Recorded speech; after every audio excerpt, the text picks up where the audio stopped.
May all beings be happy. May all beings be healthy. May all beings be free from harm. May all beings love life. May all beings awaken. Welcome to another Cuke Audio podcast.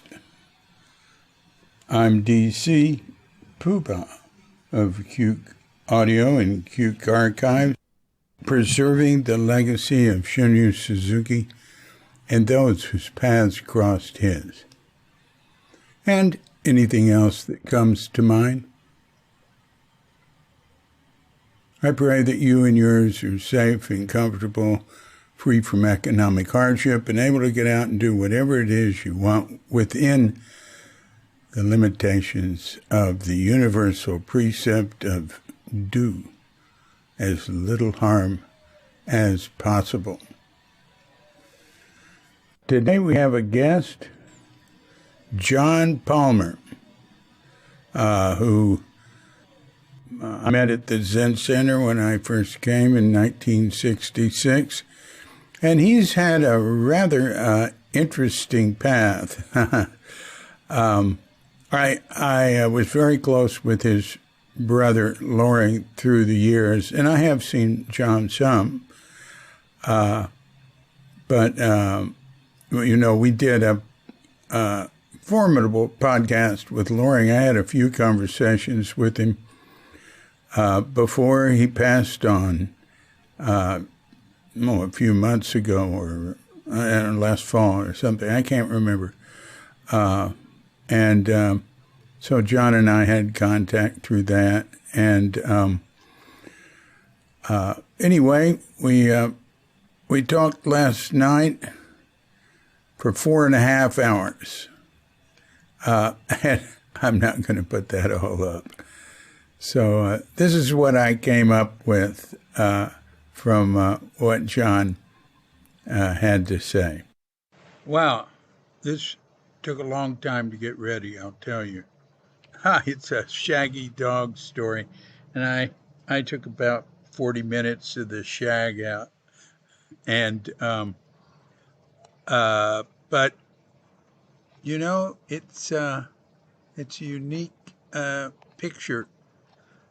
It's interesting that you can see the meditation being the constant in his life after he'd come to the Zen Center. He didn't have an extensive practice at the Zen Center, but some, and it had definitely had an effect on him.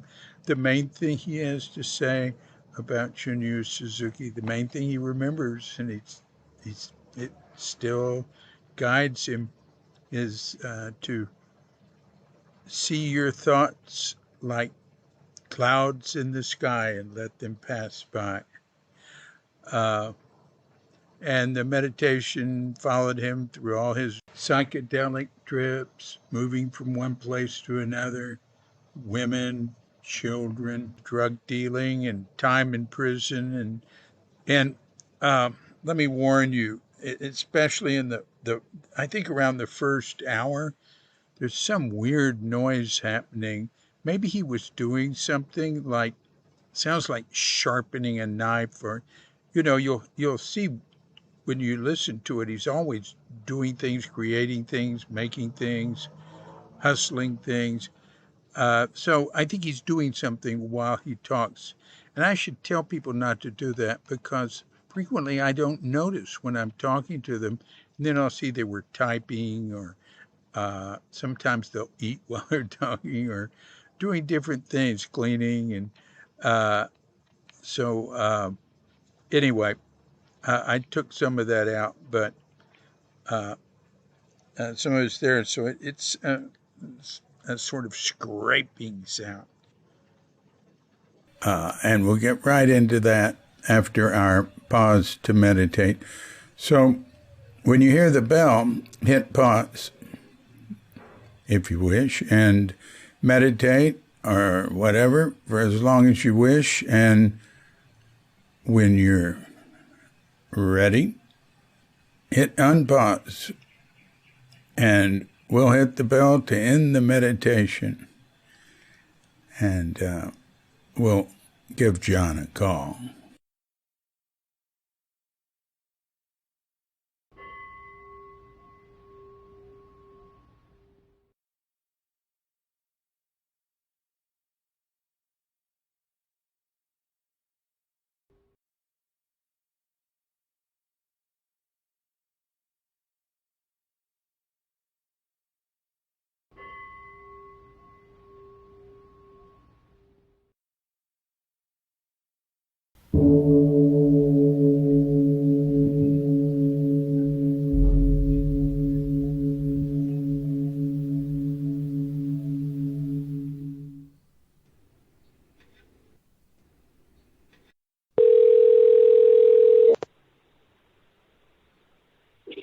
David. Hey, John, how's it going? Good. Good. And with you? Good. Good.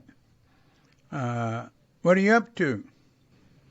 Well, I'm working on an art project right now.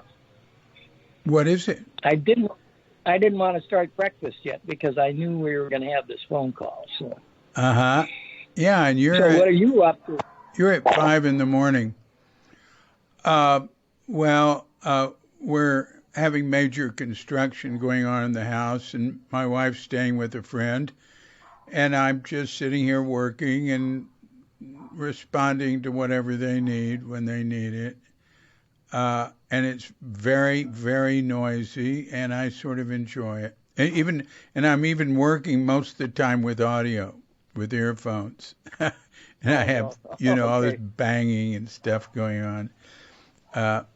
Building a guest room that a future guest has given a grant, so we can do that because the little tiny guest room we had, I am using to record in.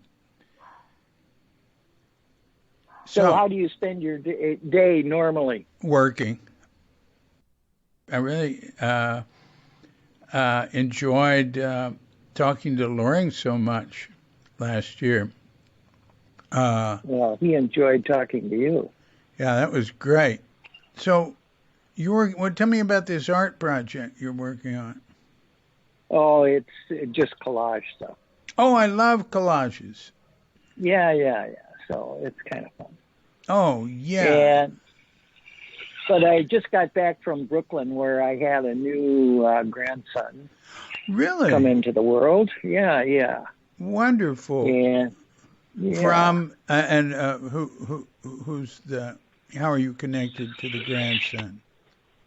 Well, my son Morgan married a very intelligent woman, and I told all my boys, my 3 boys, I said, listen, you want to make sure you marry an intelligent girl because you don't want to have any dumb kids. My main thing is writing right now. Because I'm collecting unemployment because I was employed when the pandemic happened. Yeah. And it actually happened. I did my last job on the 17th of March last year. And I was very disappointed when I was in the middle of the demo and they just said, got to stop right now. I said, well, what's the matter? And they said, well, at the Wedge Co-op, which is another co-op, somebody came down with the COVID.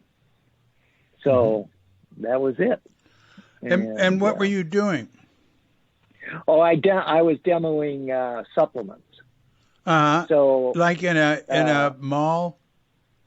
Well, no, in a grocery store. They were all grocery stores. They're co-ops. I mainly did it in co-ops, but I did it in Whole Foods too, somewhat. Yeah. But then Amazon took over Whole Foods, and they cut out the way they were buying supplements. So that ended doing it there. But, I was as busy as I wanted to be doing it, and I really loved it because I love talking to people. Mm-hmm. And I learned so much from the people I talked to. Mm-hmm. Like the fellow who was having all his children in VTO. Oh, yeah. And I got so many good ideas and other supplements to take. So, that's my third thing I'm involved in. I learned, maybe 15 years ago, biokinetic testing. Mm-hmm. And this is the most wonderful thing I've ever learned, except maybe Reverend Suzuki saying, "Oh, your thoughts are like the clouds in the sky. Just watch them pass by."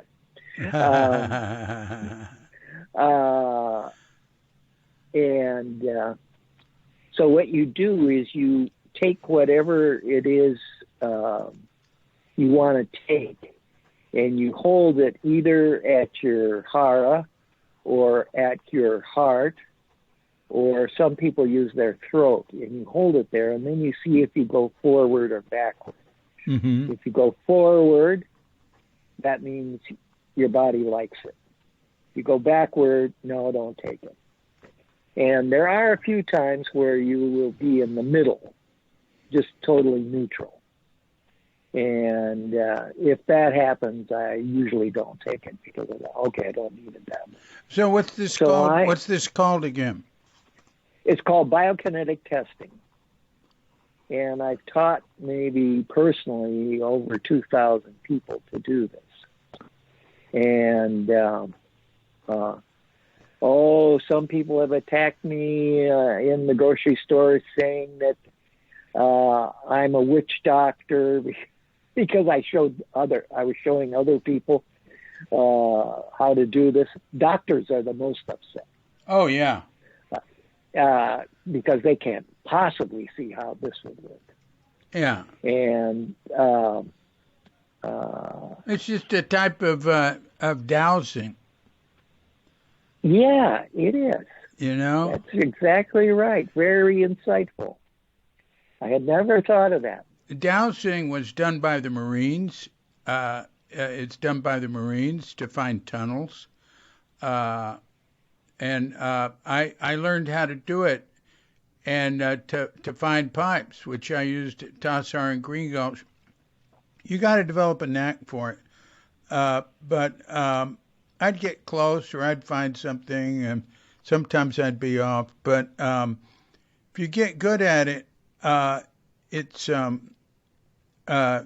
should get 2 copper wires and put them in a little sleeve, and then hold one on each hand, and they're sort of like the wires are rigid, sort of like clothes hanger wire, and it's sort of like an L. It goes down into the sleeves. You hold it with your hand, and it sticks straight out, and then you walk straight ahead. And when you get to a pipe in the ground, they turn to the side to run parallel with the pipe. I've seen it work many times, and there's like telephone linemen that use it around the country here and there. I think somebody told me Ann Arbor, Michigan, every lineman had that.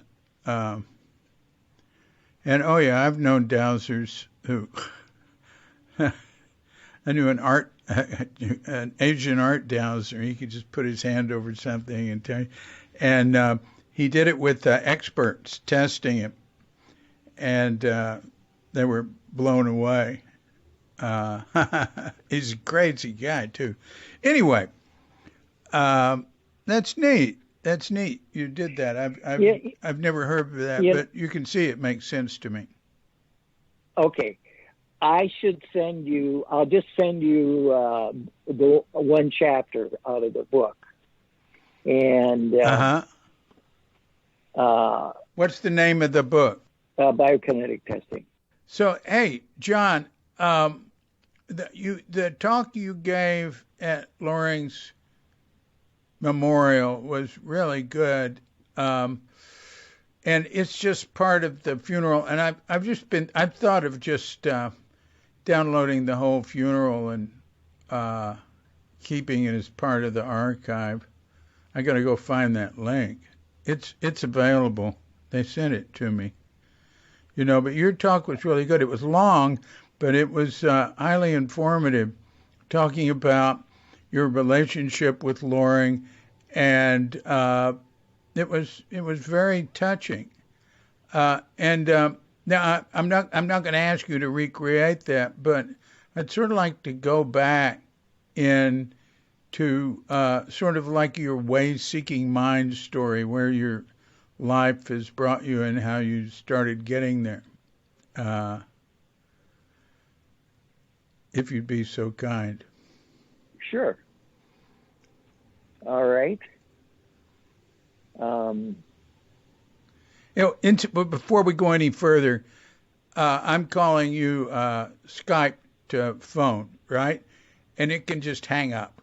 And if it does, I'll just call you back. okay. It frequently Um, does. But at one time, I'd say an average of once every 2 calls. okay. Okay. Yeah. Um, as I said in the thing, the first memory I have was laying in my crib, and which was at the foot of Loring's bed, facing south. Loring's bed was facing east, so I was perpendicular to him. Mm-hmm. And I remember we had Venetian blinds, and the first light would come through the Venetian blinds, and then I'd see the dust patterns in the air. Right. And then I remember looking over and seeing my brother asleep there. So Loring and I spent 17 years together in that same room. Wow. And so, when we slept, our breathing would become, we would breathe together. Mm-hmm. Because you can't sleep in the same room with somebody if your breathing pattern is different. And I often think that a lot of marriages end because the people are sleeping together and they just can't adjust their breathing patterns to each other. But anyway, then we grew up in that room, and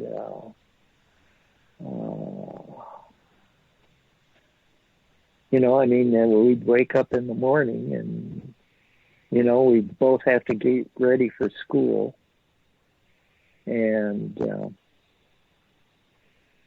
so obviously it was a very close relationship, literally.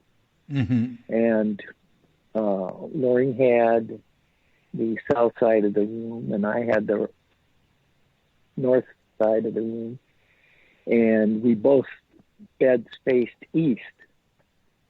And as you probably know, a Maharishi I learned much later in life when I went down to Fairfield to help a person move down there. As you probably know, that's the Maharishi's. That was his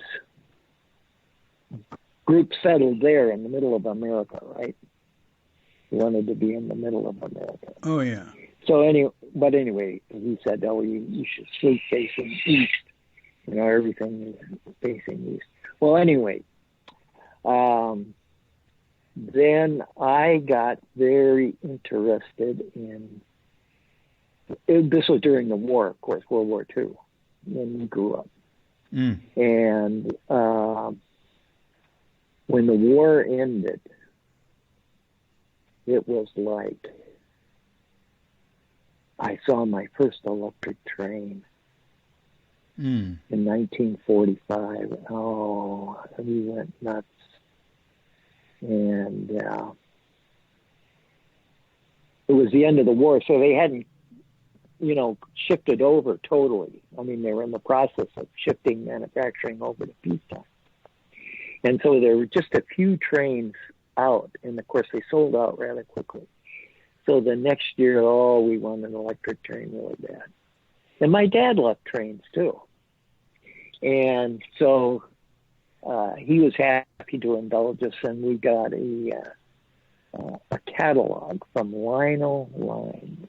Mm-hmm. And we just poured over that catalog. Oh, we just wore that catalog out, by fingering it, you know. And then on the Christmas morning in 1946, my dad was, of course, we were so excited. And my brother had found out where they'd hidden the train, all the boxes for the train, in my parents' closet. It was a big closet with sliding doors. And so we knew we were going to get the train, but we didn't know what the train was going to look like. We didn't know which one it was. And we picked out various models and so on. And then we were laying in bed, and we could hear my dad was setting up the train. We had a big, it was a baby grand piano, and he was setting up the train underneath the piano so it wouldn't be in the way. And we could hear the train running, and my dad would do the whistle to make sure the whistle worked. And, we could barely, but finally we were so tired we just fell asleep. And then the next morning we were so excited to go down and see the train. And so that was probably the most exciting Christmas we ever had. And our mother always decorated the house so beautifully at Christmas. I mean, the whole house was covered with fern boughs, and of course we had the tree, and the Christmases were always really great. And of course Loring was always there, and he was always there my whole life. Mm-hmm. And whenever I had any problems, I would go, and I had no secrets from my brother. And I'd tell him. Now, of course, he would tease me unmercifully. And then years later, I think it was when we were in it must have been when we were in high school. My brother got so mad at me. He kept saying, "John, stop playing that younger brother game with me." Because I knew how to punch his buttons. He had teased me so much as a child, but I knew how to punch his buttons. And I hadn't ever realized that before. And I thought, I guess I can do that. And so there was kind of, on one level, an uneasy truce. Now, that being said, my dad was always busy. He was a very successful lawyer. And so in the evening, he had things, clubs and so on to visit. He was he volunteered. These are all pro bono kind of things. He was the lawyer for the Planning Commission in our suburb of St. Louis Park, and which grew from, when I was born, there were less than 3,000 people, and now it's like 48,000, maybe it's 60,000. It's huge now. So there was, after the war, of course, just building. Aren't you from Minneapolis? Well, St. Louis Park is a suburb of Minneapolis. Oh, I see. It's a first ring suburb. Yeah. And like my mother used to walk down, there was a farm about, maybe an eighth of a mile away or a quarter mile away. Mm-hmm. And there was a farm there. Mm-hmm. And she would walk down there and buy eggs and come back home. And sometimes we'd walk there. And they had on the farm sitting there was an old biplane. Now, the wings had fallen off of it. And, of course, the old biplanes were covered in material, like painted canvas. And that was kind of like in tatters. But the cockpit was all there. And so as young boys, we loved to walk down and play in the biplane. Oh, that's neat. And yeah, it was very neat. And then across from us on the north side was a whole woods. And I mean, of course, it's all grown up all around there. And they're very expensive homes there and everything else. But as a boy, we could go into the woods. We would play in the woods. Yeah. And of course, during the war, then across the street, there was an area right next to the street that was cleared for what was called victory gardens. Mm-hmm. Now, so we'd have fresh produce. What year were you born? 1939. Uh-huh. Loring was born in 36. Oh, yeah. So it took them about a good 10 years to fill in everything. So there are houses everywhere. Oh, yeah. And there was a hill right out our door across the street. There was a hill going down. So especially in the fall, we'd play in the sumac, and the sumac was so thick we'd make tunnels through the sumac. And then we'd build like little, what we call little houses. Mm-hmm. They were more like little hobbit nests, and forts, we'd call them forts. And at this time, now they leveled the whole thing out, but it was like rolling hills. And there was like rolling hills down to a lake, a small lake. Mm. And but there were woods before it. So anyway, we had victory gardens.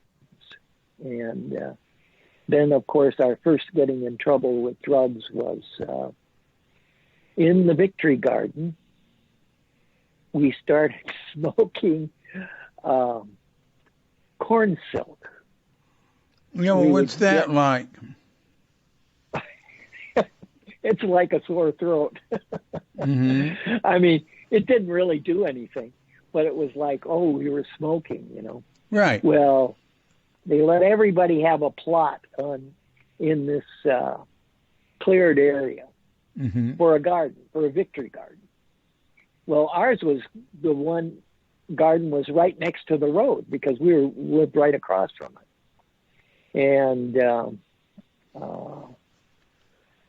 I have fond memories. Mother would go over and weed the victory garden, and I'd come over with like a toy truck and, drive the truck through the rows, and Mother would do the weeding. And I don't know which, she loved gardening. And so she gardened, I mean, here's a very intelligent woman who got an MA in journalism from the University of Minnesota. And she graduated with like Eric Severide and, there were some other famous journalists of the 40s and 50s who she graduated with. Well, it wasn't acceptable for a woman to work, especially if your husband was a professional person. So the work she did was volunteer work. Now, she didn't start volunteering work until after the war was over. Well, no, I'm wrong. Then when all the men went to war, then she actually became a journalist and had a radio program because the guys were all at war, right? Yeah. And the journalists, reporters were all in the South Pacific or Europe or Africa, Yeah. So she went on the air and delivered the news. And then when the war was over, well, then that career was over. Hmm. And yeah. So, yeah, that's not the first time I've heard that story. That happened to Blanche Hartman. Yeah, she had a really good job making gun sights, but she had other skills. But when the war was over, men came in and took the women's places. Can we move ahead a little, like to yeah. you and Loring, like like leaving, and what made you leave, and where'd you go, and how'd you get out to San Francisco and that sort of thing? Or All right. So Loring was 2 years ahead of me in high school. mm-hmm. And so we both went to University High School Mm-hmm. because my dad's best friend was head of child psychiatry at the university. When you say the And university, what university?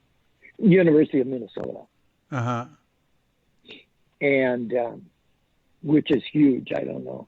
It's the second biggest campus in the United States. Mm. And then, of course, now they have satellite universities all over the state.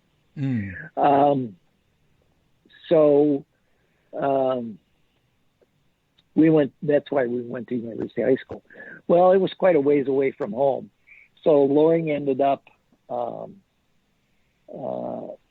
First, we took the bus, and it was like a good 45 minutes on the bus to get over there. In the wintertime, that was kind of a challenge. Now, Loring, of course, back then we got our driver's license as soon as we could. So Loring got his license, when he was 15 years old. And I think I told you the first car he had was that Model T Roadster with no top, but a rumble seat. And we would drive that through the woods. And then there was like a meadow going down to this lake that was by the woods. And I remember I was in the rumble seat, and it was terribly bumpy. Now these Model A's you could drive anywhere; they were like Jeeps. Mm-hmm. And I remember he was driving all the bumps, and of course he was driving fast, or it seemed fast at the time. And I remember bouncing up out of the car, out of the rumble seat, and then coming back down, and I landed in the rumble seat, fortunately. So, we had lots like that. Okay, so when it was close to graduation, like I told you, Loring had his band at the U, and then that got interfered with his love life, and so he quit doing that. And what sort of band? What sort of band? Well, like a dance band. What sort of music did this they is play? Before rock and roll. This is before rock and roll. Uh-huh. So it was actually, he played. Well, his favorite instrument was the flugelhorn, which is like a trumpet, but it has a mellower sound. And my dad was a trumpet player. Both my dad and my brother could play by ear. And as I told you, Loring could pick up any instrument, and in 45 minutes he would be playing it. That's so far out because, Loring and I were very close for many years, and I never associated him with anything like that. I never saw him play an instrument. Well, you probably did, but you didn't realize it was an instrument. So when he went to Tassajara, all the instruments were forbidden, right? Yeah. At this time, he was playing guitar because, and his specialty on the guitar was flamenco guitar. Oh. And God, I used to live with him. I don't remember that at all. Well, by that time, when he was doing Zen, he was not playing music.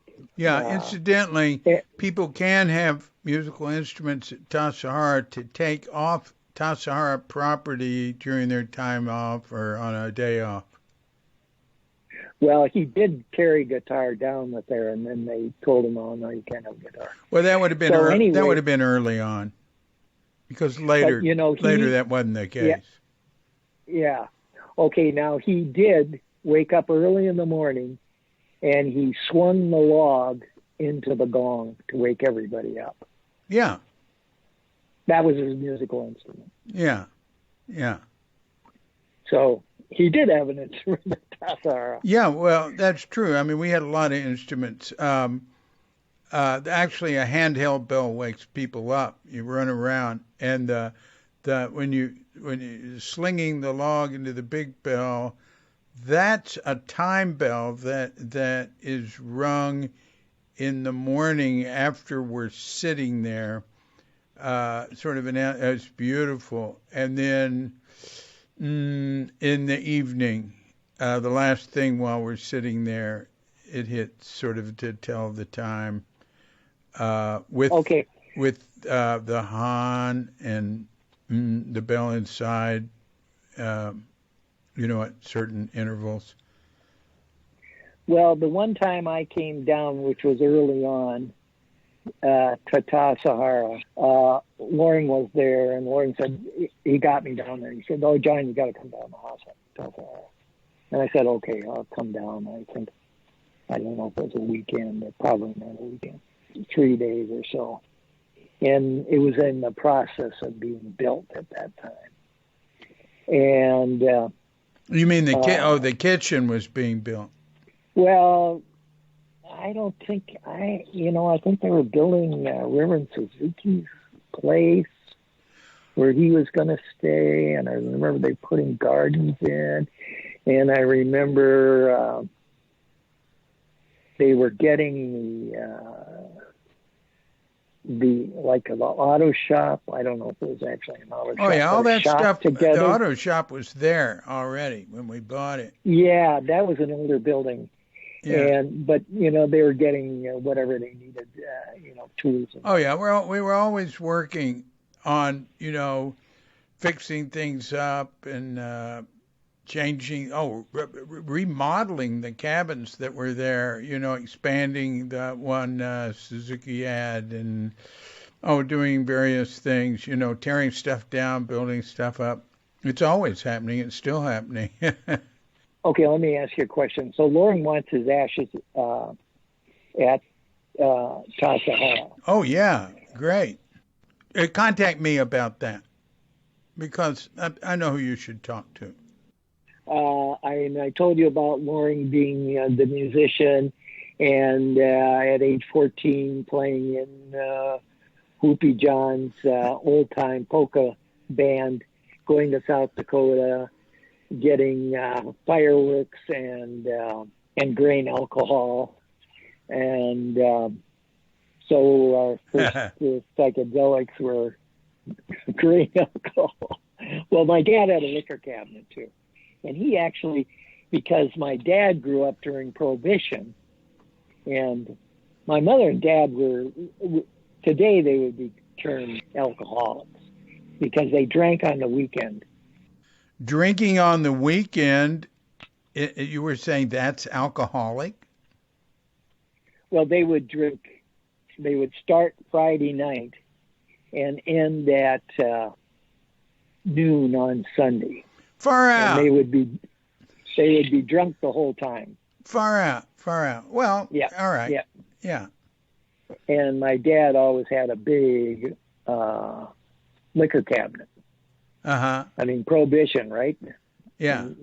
You're always afraid to be out, like any dope addict. So then we saw the article. The first article on mushrooms that came out was in 1957 in This Week magazine. This Week was a supplement that they put in the Sunday papers. It was a national supplement. Yeah. And it was on taking mushrooms in Mexico. Was it by Gordon Watson? It was. Ha And then we got very interested in that. Oh, that seemed far out. Now, both Loring and I were looking for a way out. We did not want to grow up in suburban America. Yeah. We did not want to become part of the gray flannel suit crowd. Yeah. But we were educated to become that. Yeah. In the fraternity, it was just assumed that you were going to graduate and then you were going to work for, 3M or whatever.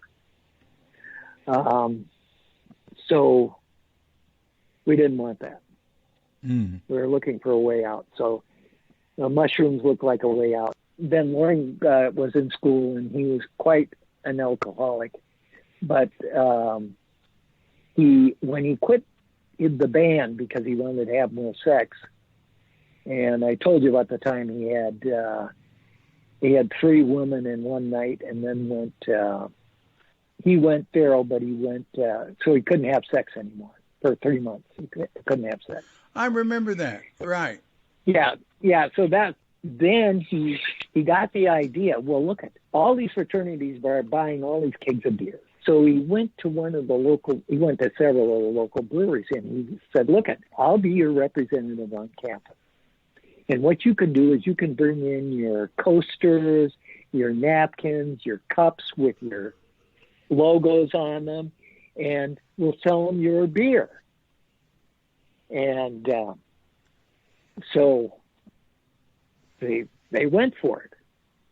And so the one brewery went for it, and Loring started to do this, and it went on for about a year and a half, and then all of a sudden the universe noticed that all these beer trucks, because they would deliver the kegs of beer from their own beer trucks with their logos on the side of the beer trucks and everything else, to all these fraternities. And the university wanted to know what was happening. And so that ended that, because drinking age was 21 in Minnesota. Although for a while, I think they brought it down to 18 during the Vietnam War, because the thing was, well, if they can go to war and die, can't they have a drink? Yeah, well, it's 21 everywhere in America now. Yeah. Okay, so Loring, that ended that career. And then Loring was soon to graduate anyway. And he graduated, and then he went to the beer club. He said, I'd like to work for you. And, one of his fraternity brothers and a neighbor had owned one of the breweries, Greenbelt Brewing. And he went and told his dad not to hire Loring because he was an alcoholic, which was probably true. So that was a wake-up call to Loring. Oh, my God, I'm an alcoholic? So he stopped right away. By this time, he was smoking dope anyway, because in the polka band, he had gotten turned on when he was 14, 15 years old to dope in Chicago. And so he started scoring in Chicago until, of course, he gave his money to a black kid in the projects, and of course the black kid disappeared with the money, and he never saw the dope. But he'd done about 2 trips scoring dope in Chicago. Mm-hmm. Well, then he decided, okay, if I can't get it there, I guess I'll have to go down to Mexico. So then this is 1959 now. And so Loring says, I'm going to go down to Mexico and do it. Now, then he got a job. Well, when he graduated from school, he got a job with the railroad. And he was a fireman. That's what they called it, because originally they were in the cab and they'd shovel coal into the firebox. Well, by this time, they were all diesel engines. And he worked there for about 2 years. Made very good money because it was highly unionized. And that's when we all got into motorcycles. And so we got into motorcycling, which was our high. Meanwhile, we were smoking dope and taking Romalar, which was a cough syrup. It still is, but then it had, I can't remember what ingredient. that got you kind of dizzy if you drank a lot Oh, of it. Romalar's dextromethorphan hydrobromide, and it's a heavy drug. Yeah. It's sort of quasi. It's sort of like a sort of a delirious psychedelic or something. It's weird. It's weird. It's delirious. That's Yeah, exactly right. but So what we do, Romalar and pot had a synergistic effect that really got you out there. I used to do that in Mexico. I turned on to it first in America, and taking it with pot was just whoa. And in Mexico, we could get it in tablet form, and then you didn't have to drink the syrup. And I saw people in Mexico be totally into it, just take one after another. To me, it was a little unpleasant. It was very interesting, but after, half dozen times or something, that was enough. Interesting, though. really, Interesting. we experience the same thing. Yeah. So we do the Romalar and the weed, and then we roll down hills. There was a little hill down the just before Cedar Lake, just down from the house, and there was like going down into, which is now a wet to filter the water from the lawns. Anyway, we rolled down this little hill, and then of course we'd stagger up and we'd stagger all around. We were totally dizzy, and we'd be laughing. Yeah. But like you say, you do it a half a dozen times, and then it gets old. Yeah. So 1959, then Life magazine on the cover published Wasson's whole trip down to Maria Sabrina. And so, boy, we read that. And years later, a friend of mine gave me that magazine, and I still have it. And I want to take photographs of it, and then put it on and send it out. If I ever get around to doing this, I'll send it to you. Yeah, it's on my sounds agenda. good. Sounds good. Yeah. Important bit of history there. Yeah. So that sealed it. Loring was going down to Mexico. And then to support himself, by this time we were selling dope in Minneapolis anyway. And we actually introduced dope to Minneapolis, turned everybody in Minneapolis on when my father's based it, unbeknownst to him.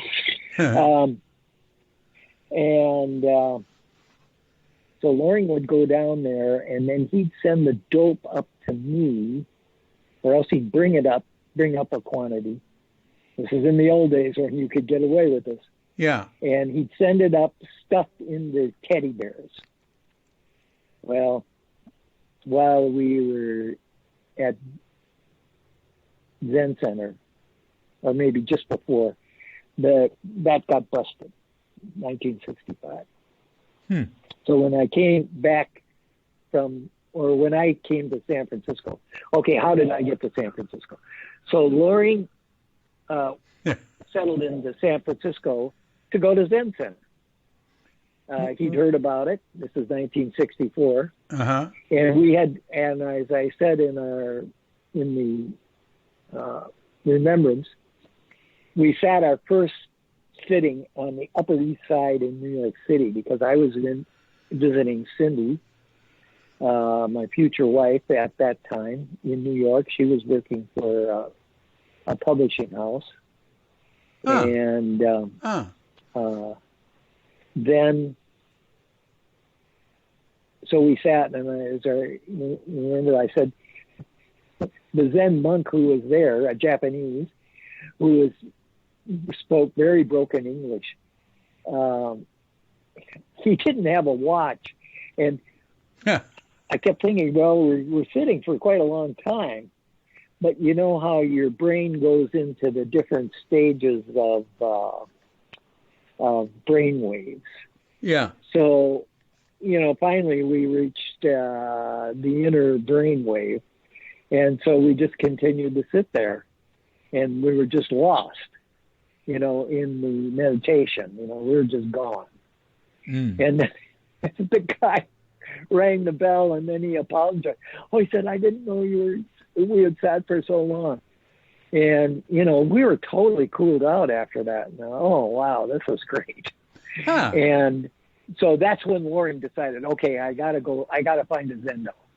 Yeah. I've got to do this. Well, in New York, he found out there was this Zendo in San Francisco. Yeah. And San Francisco was not popular at that time. I mean, when I moved to San Francisco in 1965, it was white flight out of San Francisco. That's why we all settled in like the Haight-Ashbury. Loring and I, of course, ended up in Japantown. Yeah. And so we'd be near the Zendo. Yeah. Or so he'd be the Zendo. And then I'd been living in New York, and I was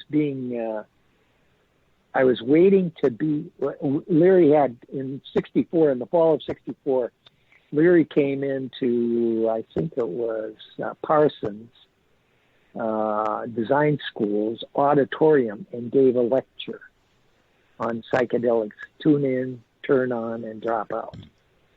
And so I went with a friend of mine. Loring had sent me LSD in the meantime.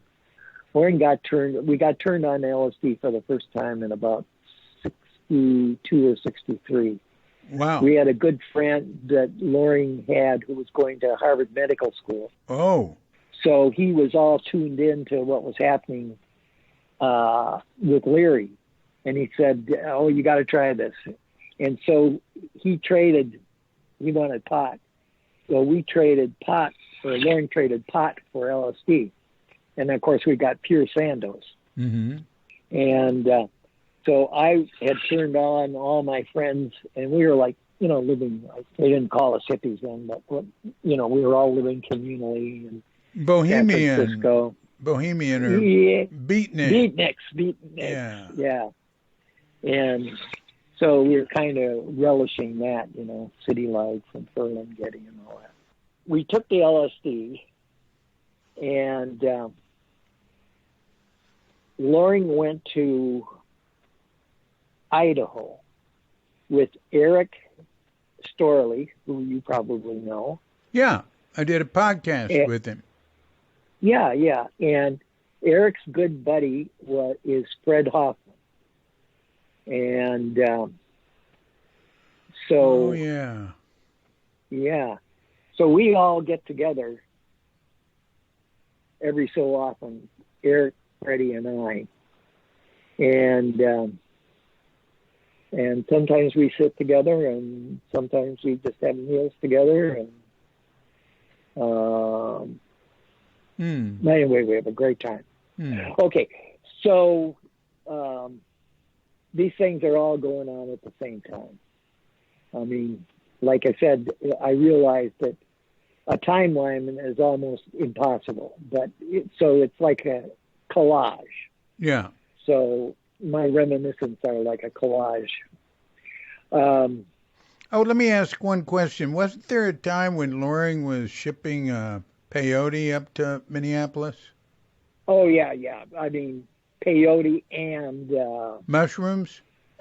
And mushrooms, but not so much the mushrooms. Yeah. What about hash? Loring used to have really good hash in San Francisco. Well, hash is what we got introduced really to hash in San Francisco. Yeah. So I'm waiting to be rehabbed in New York, where they're going to give me a lot of money to move out of the apartment that was in my name. And like we're talking, I think $7,000, and this is in 1965. Well, that's big money. Big money. Yeah, probably worth $21,000 now. So we were waiting around in New York, but we were anxious to get out of New York. And my good friend Michael Horowitz, which you probably know Michael. Oh yeah. Beverly was his first wife, and we all were taking LSD together, and like Michael thought, oh, I'm going to meet this square guy from Minnesota. Beverly dragged him over because Beverly and Cindy were working at the same publishing house. And of course, they got along famously. And she dragged him over to our apartment. But of course, I had the best part in New York City because Lauren was sending it right up from Mexico. Yeah. And I turned on Michael. Yeah, it was like, oh, wow. So we became fast friends. And I was no longer the hick from Minnesota of his stereotype. So we were anxious to get out of New York City.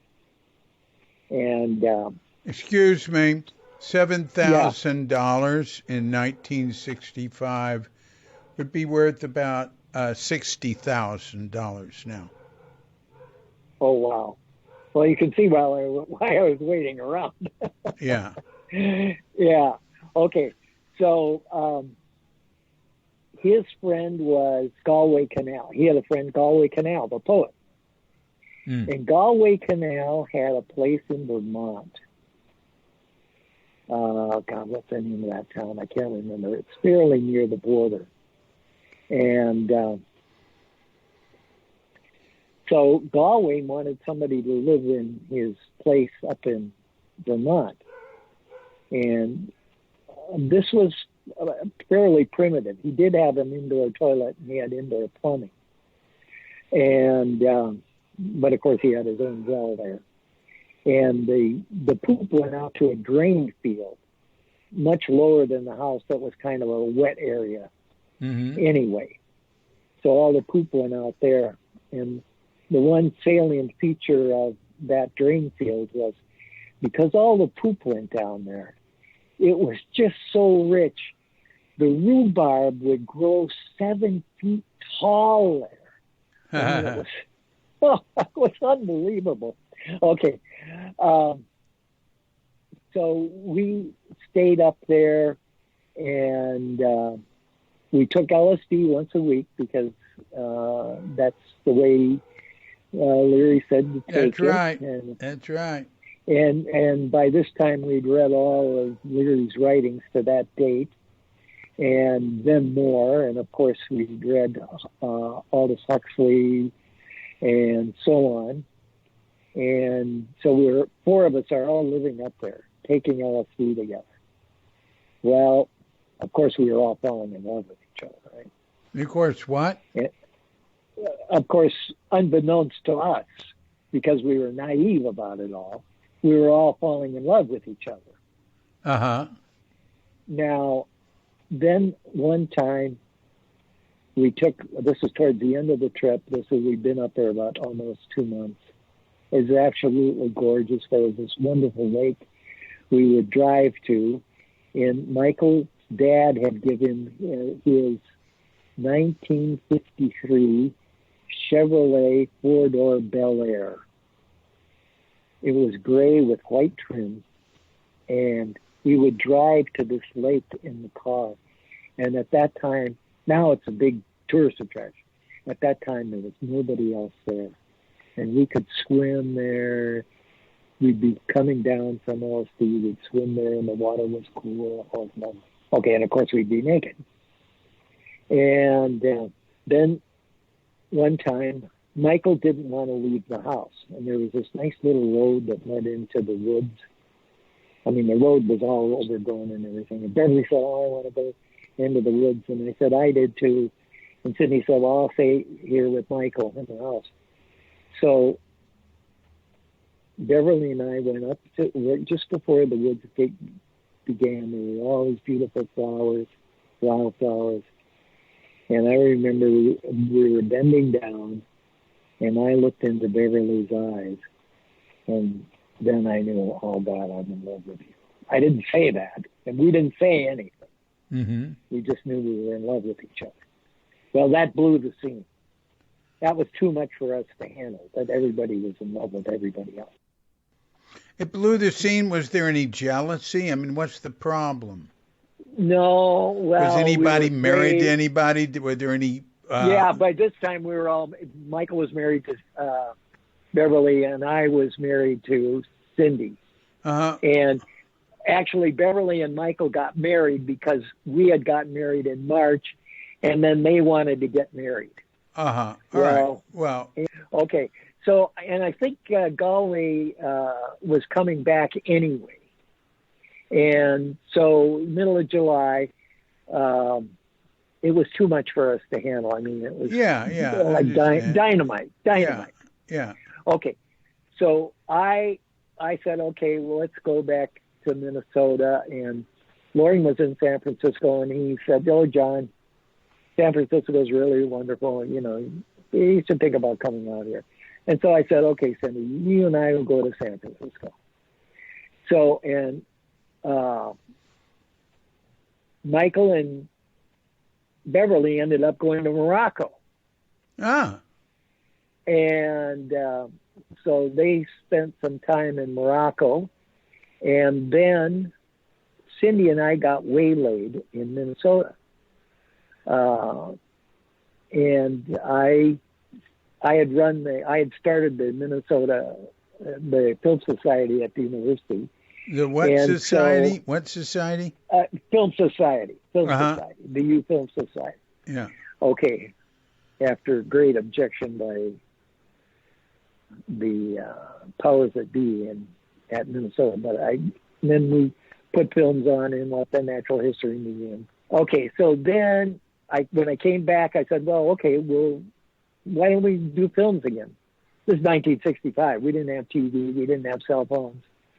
And I had an 8mm camera because I had gotten into taking movies about when I was in college. And so I had a little 8mm Bolex. And we did movies all the time. And then, of course, it was expensive. It was like $3 to have them developed, and it was $3 to buy the film, and the film only ran 3 minutes. But anyway, I loved it, and Cindy loved it. And, then Michael got into it too, and that's when Michael was able to make the movies of The Good Doctor in Switzerland, Dr. Hoffman. Yeah. And he did actually an 8mm film where Hoffman reconstructed for Michael to film the famous bicycle ride from the Sandoz laboratory to his house high on LSD. Oh, wow. Anyway. Where's that film now? Where's that film? God knows. God knows. Huh. You might contact Michael. Yeah. I'll have that in mind. And maybe he still has it. But, you know, we've all moved so many times and all this kind of thing. And I've tried to keep all the films together. I have a lot of the films. And was always going to do something with them. And then I had a friend who come along and did do something with the things that I like best. Anyway, so we're in Minneapolis, and then winter was coming, and Loring, after they did the first at Longshoremen's Hall in San Francisco, they did the first be-in. Did they call it a be-in then? I can't remember what they called it. Okay. But, oh no, that first acid test, that's what it was called. The first acid test. Oh. And Loring wrote me right away.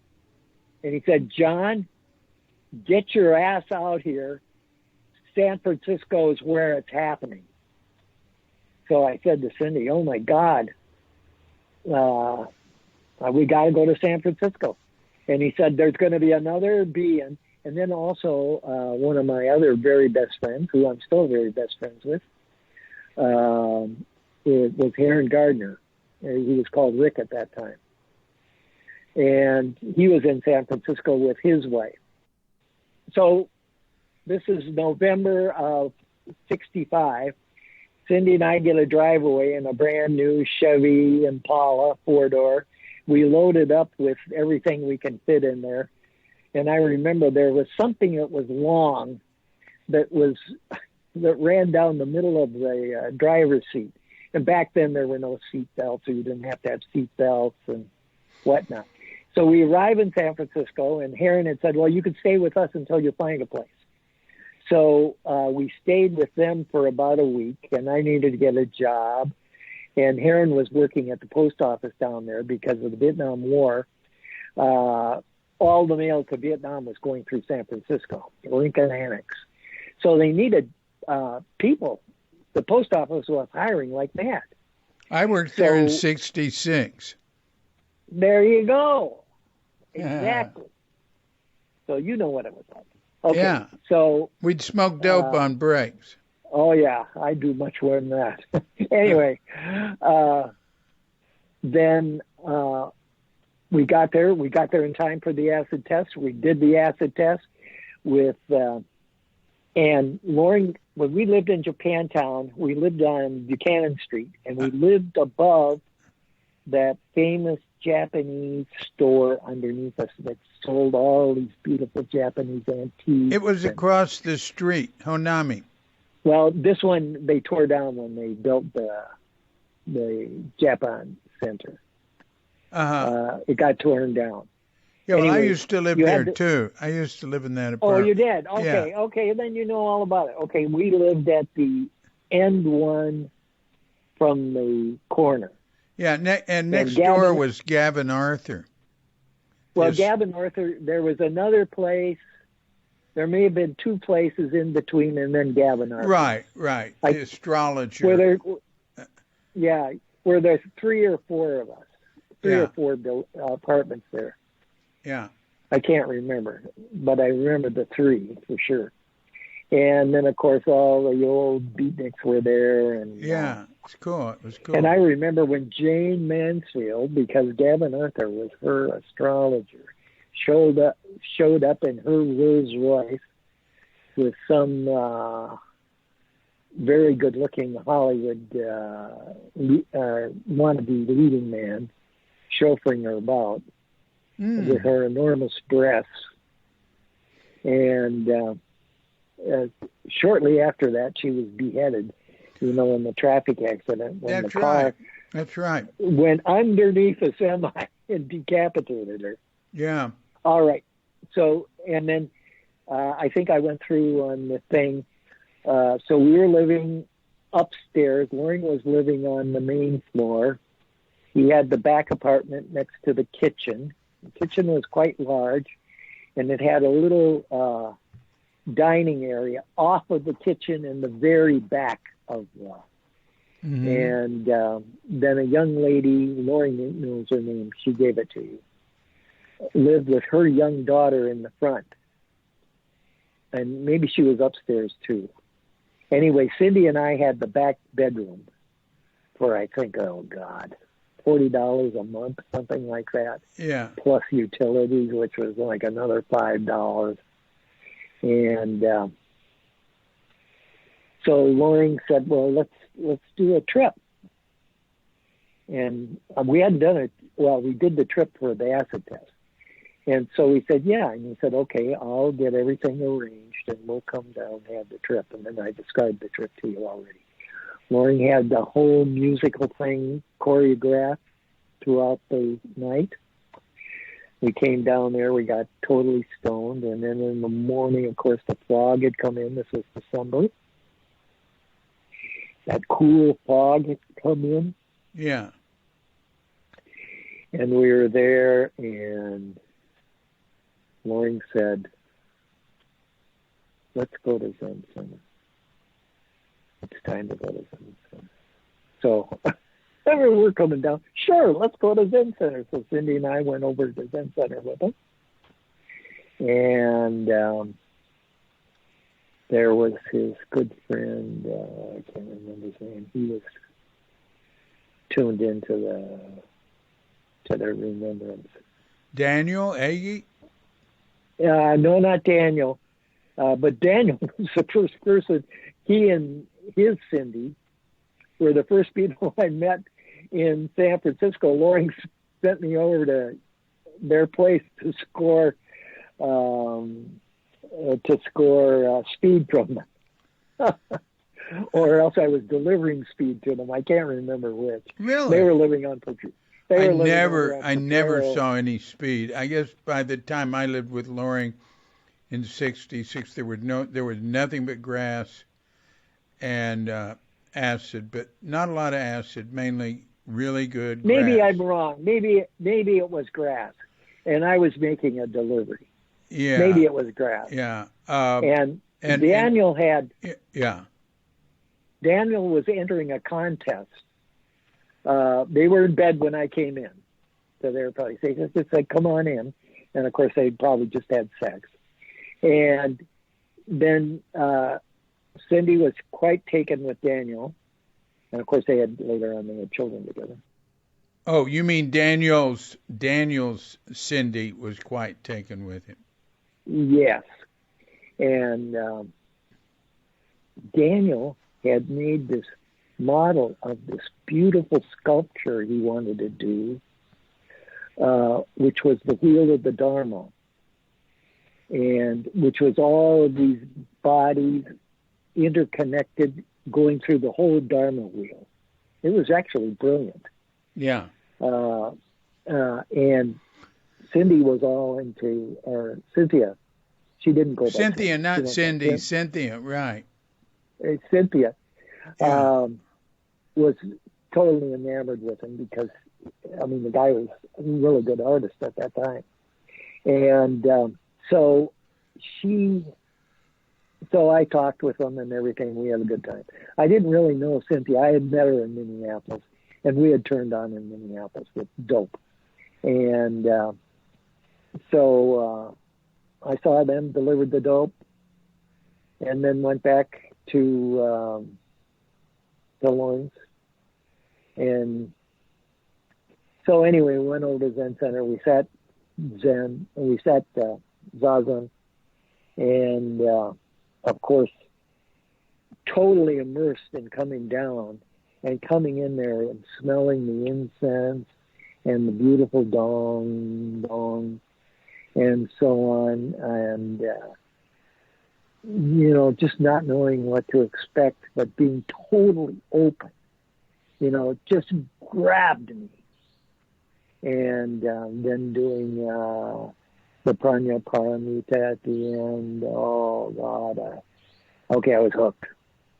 And then of course we went to Zendo every morning.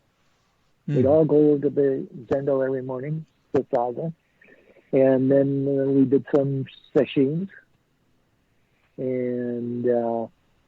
And I, by this time, I was working at the post office, and I was out of 94115, which is the Fillmore district, because we were living in the Fillmore, and the post office, the old post office, was just down the hill. It was real convenient. I could be there in 3 minutes, and walking fast, because it usually be late. And so we were there for almost a year, and by this time we had a big dope trade going on. So I was making lots of money with that, and then I pulled my scams that I think I talked about at the post office. And then when these black guys, as I mentioned, confronted me and said, "Palmer, we know you're up to something, but we don't know what." What were you up to? What were you up to? Well, so I was working at the post office, and there was another hippie guy there, but he broke me in. I didn't last too long. Because I was the extra man, I was a fill-in. So I would when a post office guy took a vacation, I'd fill in his route for like 2 weeks. So I had all these different routes around. And that's when I realized, and one of my first time ever out on a route was in the Haight-Ashbury. And these buildings were abandoned because there was all this ton of mail on the floors. I'd throw the mail in on the floor, everybody was gone. There were no names on the mailboxes or anything. So I just dumped the mail there. And then all the businesses on Haight Street, they got their mail. Mm-hmm. And they were all in serious decline, the businesses there, because everybody was moving out. White flight. And that's why everybody settled in there, because the rents were so cheap. And that area was wide open.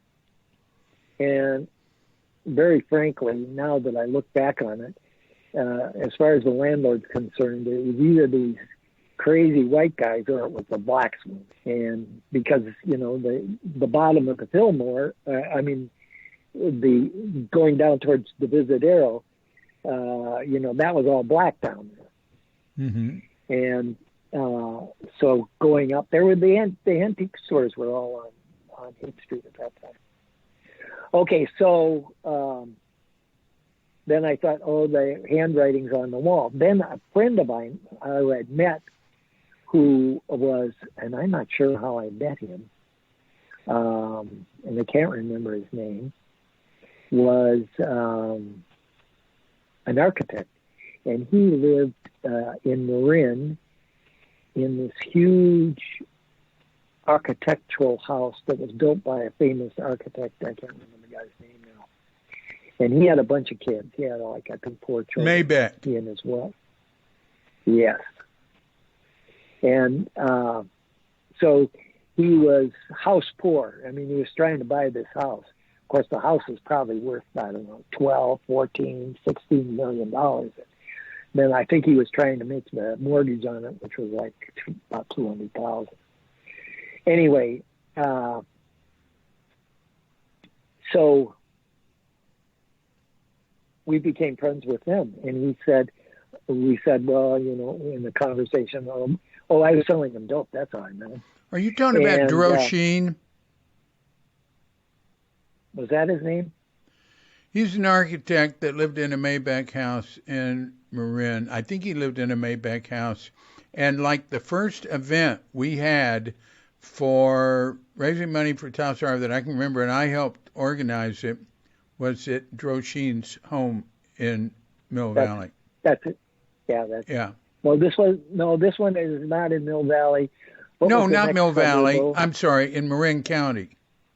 Yeah, it was in Marin, but what was the name of the suburb? Oh, God. I don't know where it was. It's a good thing you're good. It was not Mill Valley. You're right. It was even more upscale. Mill Valley was not upscale at that time. Maybe it was more like Ross or something like that. Yeah, Ross is exactly right. Yeah. It was Ross. Okay. And I actually did a film out of this place, which actually ran on PBS. Anyway, he said, I've got a friend who's got this winery, who's a dentist, who bought this winery up in Sonoma on Black Mountain. And he said he wants somebody to live up there so that, it's not invaded by the critters and whoever else. And so at that time, it was like a funky road up to the top of this mountain. It was on the top of the mountain. And there was a funky road in to the winery. So we moved in, and so I left, at the end of December, I left the post office. And then we were just getting ourselves together to go up there. Now, what Cindy year? was pregnant. Is this 66 or 65? No, we were looking at 67 now. 67. Oh, all right. Yeah. So, well, I guess it was 60. The end of December of 66. Yeah. Right. So it was 67. We moved up there. Yeah. And it was cold. I remember I spent a lot of the time under, and of course, none of the buildings. We actually lived in the winery building. There was a house there too, and by this time, Michael and Beverly had come out, and so we actually all moved up there because Beverly had come out in December, and Michael was working at Sotheby's in New York, and at the urging of Cindy.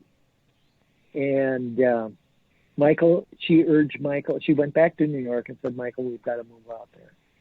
And so Michael very reluctantly moved out to California. And now Michael never took to Zen. Yeah. But Beverly did. Yeah. And so that was there was a little bit of contention there that grew, not originally. So we all lived together. They had a huge fireplace in it, though, the winery. And under an electric blanket, and that's where I read the Tibetan Book of the Dead.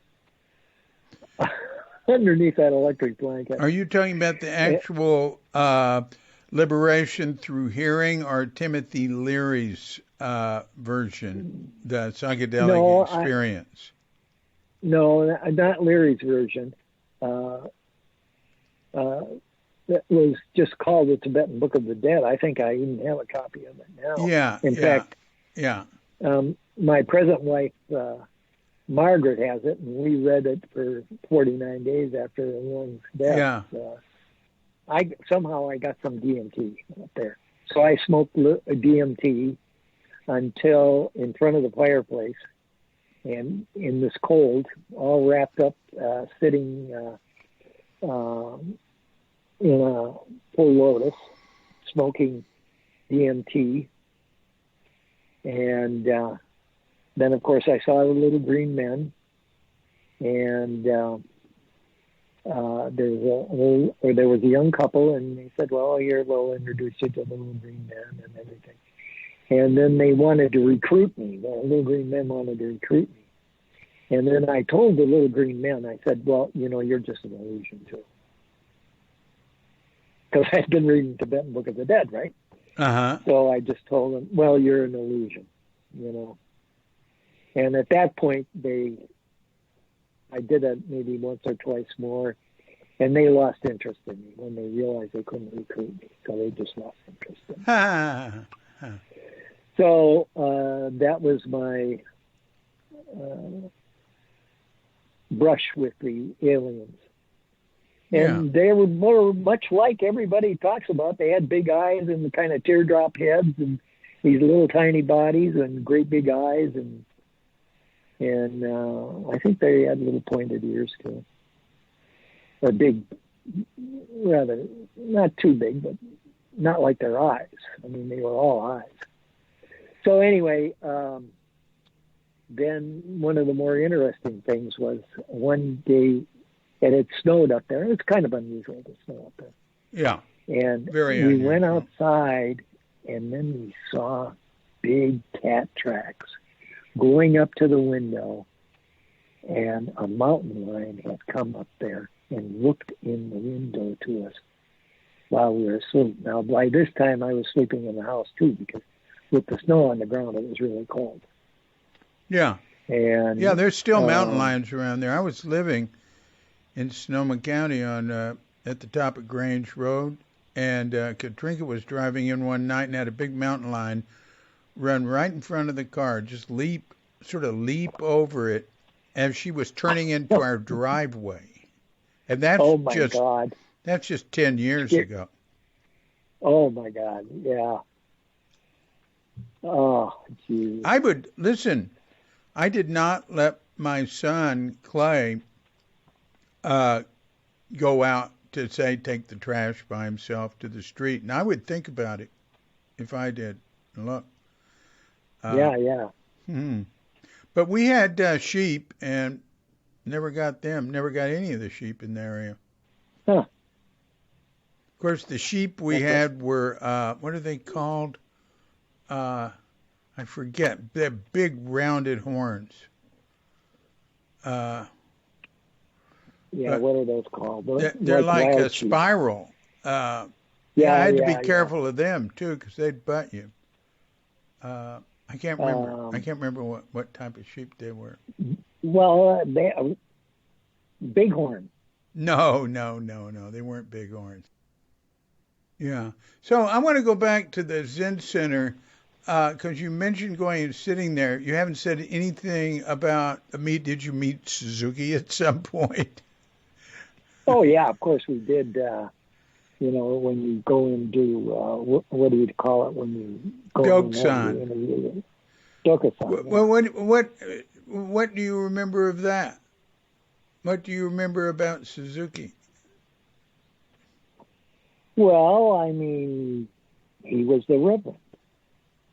I mean, he was a holy man, and I looked upon him as such. Almost otherworldly. And he would have his lectures, and of course, there were a bunch of hippies, and I'm sure I remember him talking about, making sure that we took baths and shaved and showered and whatnot. He'd sneak it in, and very politely. And, it was not like giving, he'd be giving a lecture, and then this little aside, his voice wouldn't change or anything. And it was just totally like under the radar. And so he wanted us to clean up our act. And I definitely remember when he talked about, at that time he expected us to maybe stay at the Zendo for like 2 years, then go off on our own and practice Zen by ourselves and sit by ourselves, just go off like what they do in Japan. Yeah. The dudes will come in. Most of them never become monks. And he never expected us to turn into monks. He was just going to teach us because we were there and we were kind of insisting that he teach us. Meanwhile, he had his own congregation, his Japanese congregation, and they were not happy with us being in the Zendo. Well, of course, we kept the place clean because, as a sheen, it's always a matter of, go and pick your job, and help with the cleaning. And I remember there was always, I remember the first time that happened, I kind of wandered around. I was like, well, what am I supposed to do? Kind of attitude. And by this time, everybody else who knew what to do had grabbed all the mops and the brooms and everything. So I just remember, picking up a cloth and dusting rails and so on, just to have something to do. And then after that, I knew to get my little booty down to the janitor's closet and grab a broom or a mop or whatever. So I'd actually have something to do. And so then I got busted, of course, up at the ranch. Oh, yeah? You want to talk more about Suzuki? Okay, we'll talk more about Suzuki. Yeah. So then Reverend Suzuki knew what Loring and I were up to. They knew we were dealing dope. And Reverend Suzuki told Loring not to deal anymore. So I took over the whole dope trade. And by this time, we had a guy who was running up dope. Well, I was living up the ranch. Actually, one of the reasons we wanted to be up at the ranch was because he would deliver the truckloads of marijuana up to the ranch. And there was an old wine cave made by the Chinese coolies.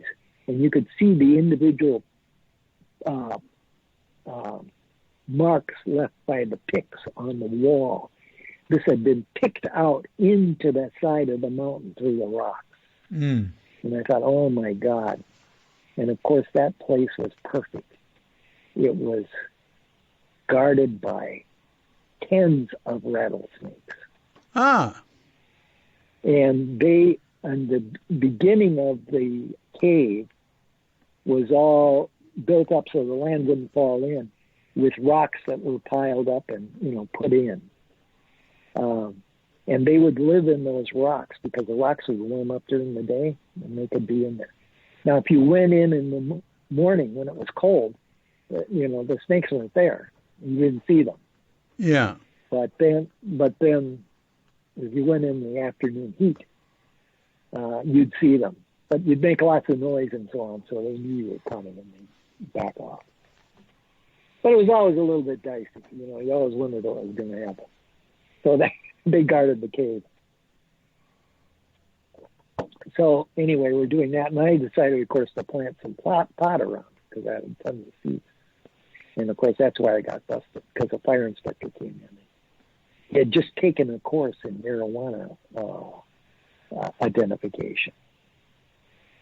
So anyway, that's another story. So what happened if you got busted? That was serious back then. Well, we got busted. Cindy was pregnant with Sunyata, so we left up there.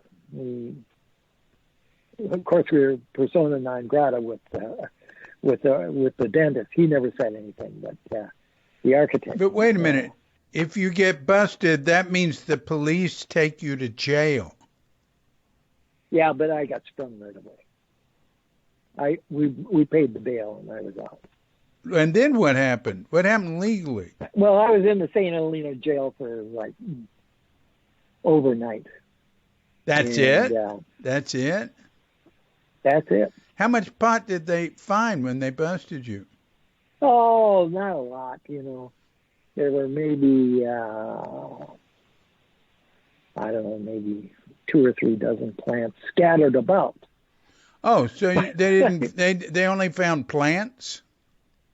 They only found plants, yeah. Oh, well, that's, much less serious. Yeah. Well, to them, I remember the headline in the St. Helena paper was a banner headline. Local man arrested. I still have a copy of that paper. And so it was a headline about me being busted up there and so on. And then other people were busted with me. Yeah, so... Like Cindy was busted. Uh-huh. And so anyway, so Cindy was pregnant and so on. So we moved back to the city, and we found a place on Pine Street, a beautiful, beautiful Victorian. Mm. Okay. And actually, a friend of ours who was practicing at the Zendo, she found it and needed roommates. And now I can't remember her name at all, but she did beautiful drawings of plants. That was her gig. And so she was she must have had money too. And she had a gay boyfriend. She was probably gay. At that time, I didn't really know what. Wait a minute. You said she had a gay boyfriend. Yeah, I mean, she lived with this gay guy. Yeah. But they didn't have sex. Oh, she had a gay friend who was a boy, who was a man. She had a male friend who was gay. Yeah, and they lived together. Yeah. And but she practices on Southern Truth. I suspected that she was, unknowns to herself, gay. Because back then, nobody knew what gays were, I did. I grew up around a certain number of gays. Yeah. Okay, I didn't. I'm from Minnesota. Yeah. If they were gays, they were well into the closet. Yeah. I mean, I realize now that my speech and theater teacher in high school was a raving gay, but I had no idea. Oh yeah, I was aware of that. My mother was into the arts, and that helped. Oh yeah. And she was real outspoken in her support of gay people, which is pretty incredible for the 1960, around there. Well, that would be totally exceptional in 1960. Yeah. And it was actually illegal to be gay back then. Yeah, well, depending on where you lived in. Well, Minnesota was outlawed. It was called sodomy. We had sodomy. Right. There were a lot of sodomy laws, especially in the South. Yeah. Hey, incidentally, the Supreme Court didn't throw out sodomy until 2003. Oh, my God. Isn't that amazing? That is amazing. That's unreal. That was, I think, Lawrence versus Texas. And I'll tell you another thing. The sheep we had were called Jacob's sheep. Oh, Jacob's sheep from the Bible, huh? Well, I don't know about that. So the Quakers were running this program to be janitors for ex-cons, so they'd have jobs. Where? So they said, where? In San Francisco. Uh-huh. So this slick guy came in, very good looking, very well dressed. And I remember he had on these kind of looked like patent leather, but they weren't. You know, that was brand new at that time, this bony patent leather. I guess it was kind of a plastic material.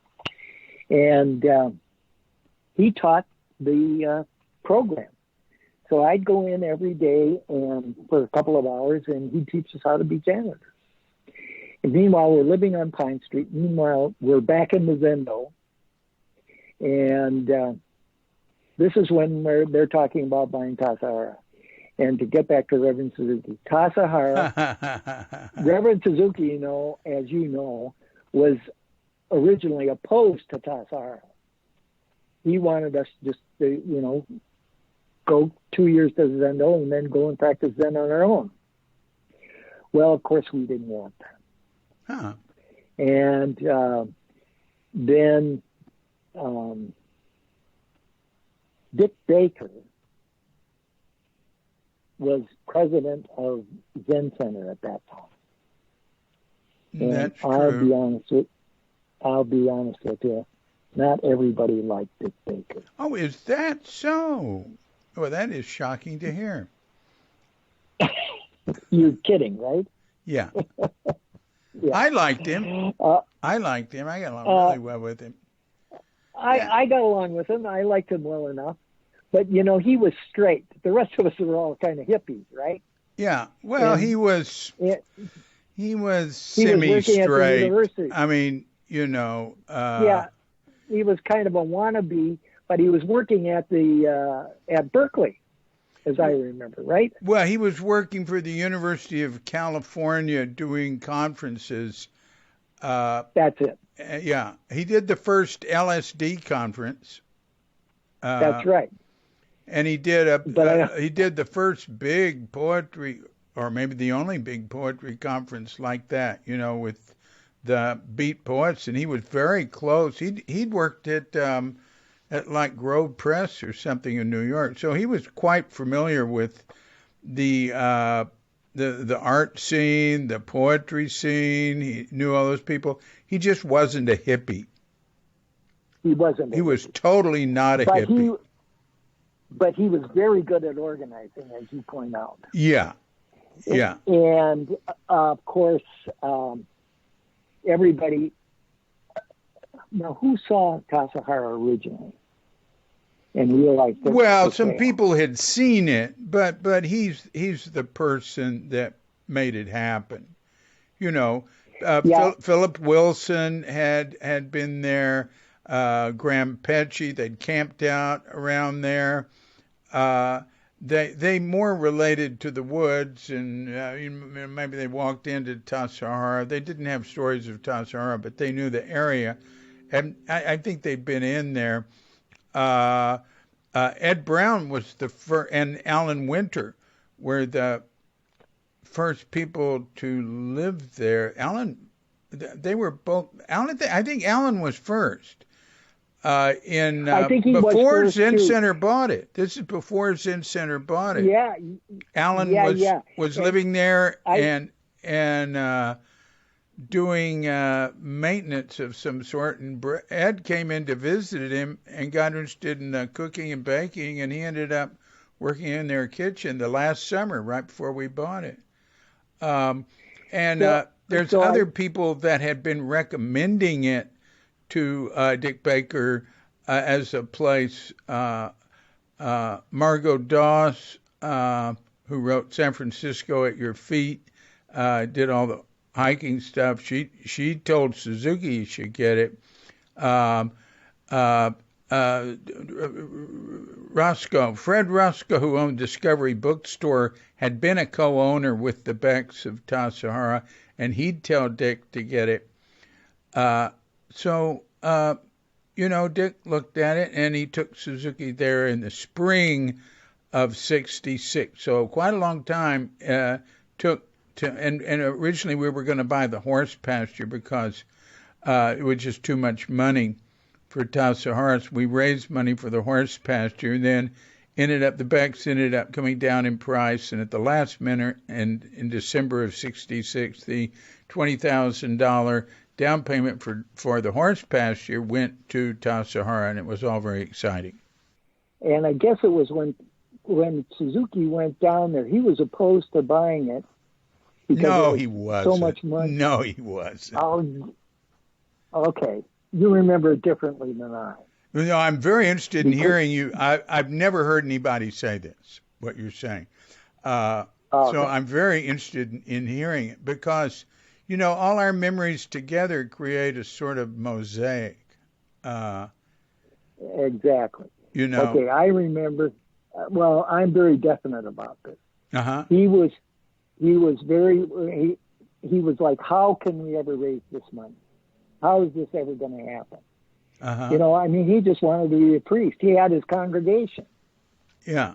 And so that's another story that I'd like to know is when did he decide to leave his Japanese congregation and just concentrate on I can tell you that. I can tell you exactly what happened. It's in Crooked Cucumber, and it's on my website, cuke.com. What happened was it was just too overrun with all us zazen students, and the Japanese American congregation was just, they'd been closer when there were just a few zazen people, but, in 65 there came more, in 66 it exploded, 67 it exploded more so, in 69 early they gave him an ultimatum, them or us. You can't have both congregations here. He told Claude and Silas to find a place, and they found the Page Street Center, and then Katagiri decided to leave with him. Had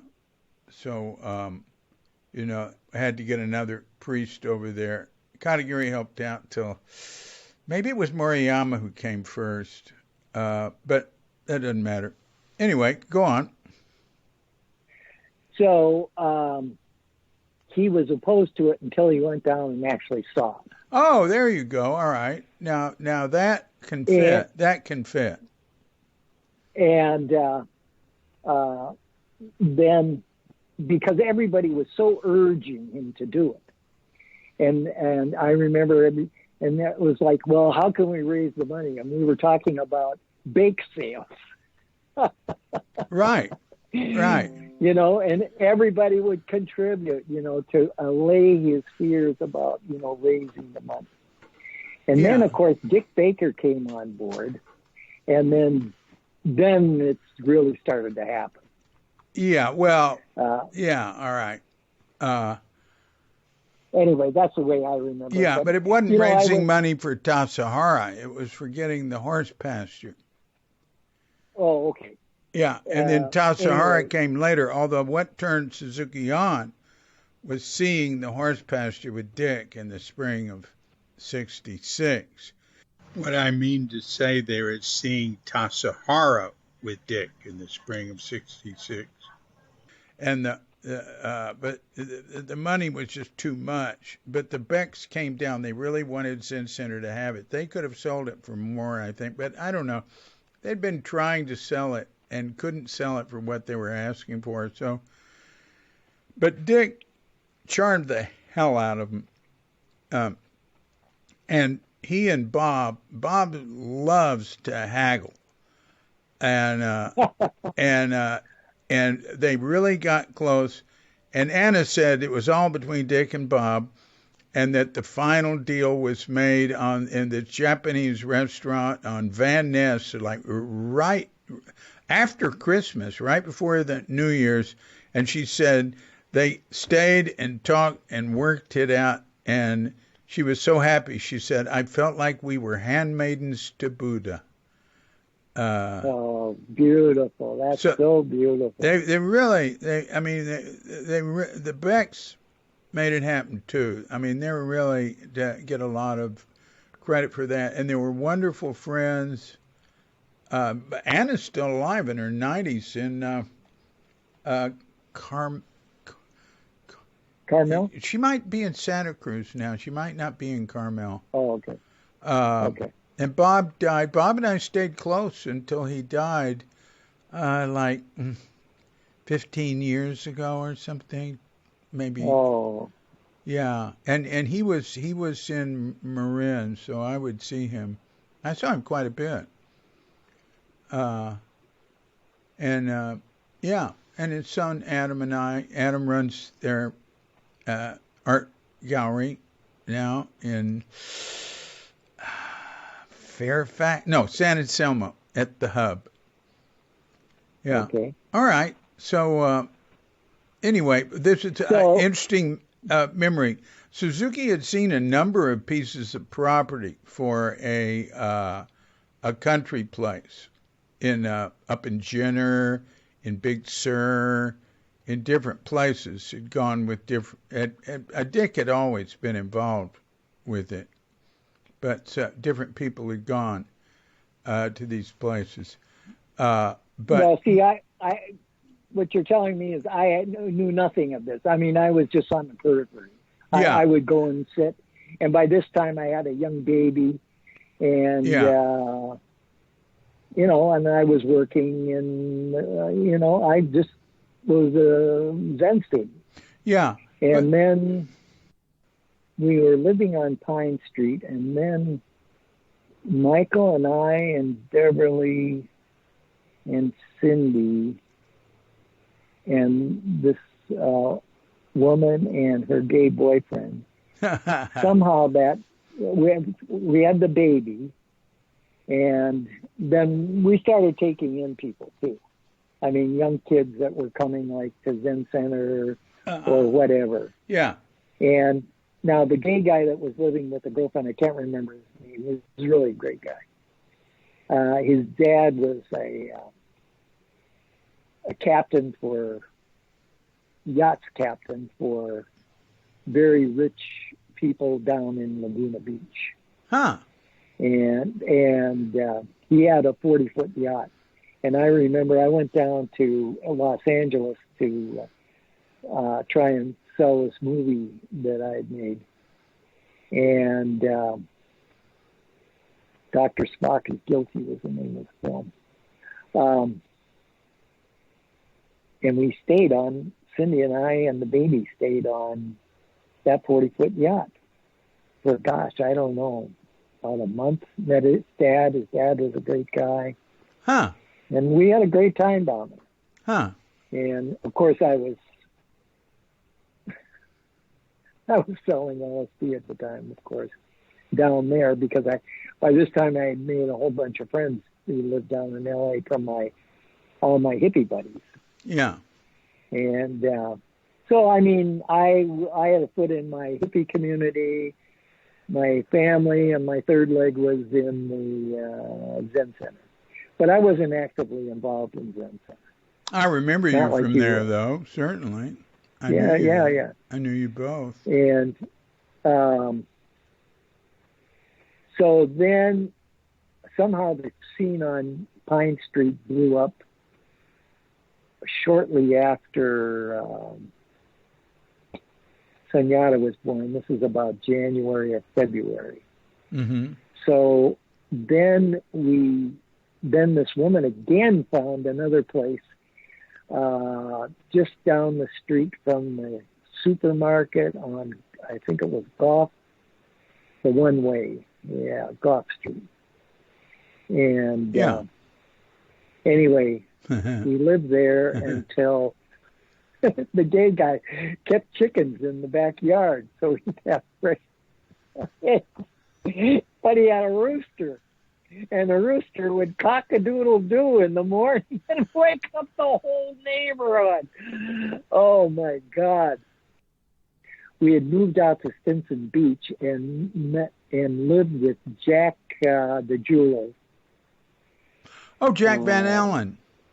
Jack Van Allen, and we lived out there at Vincent Beach. And then Cindy became pregnant again.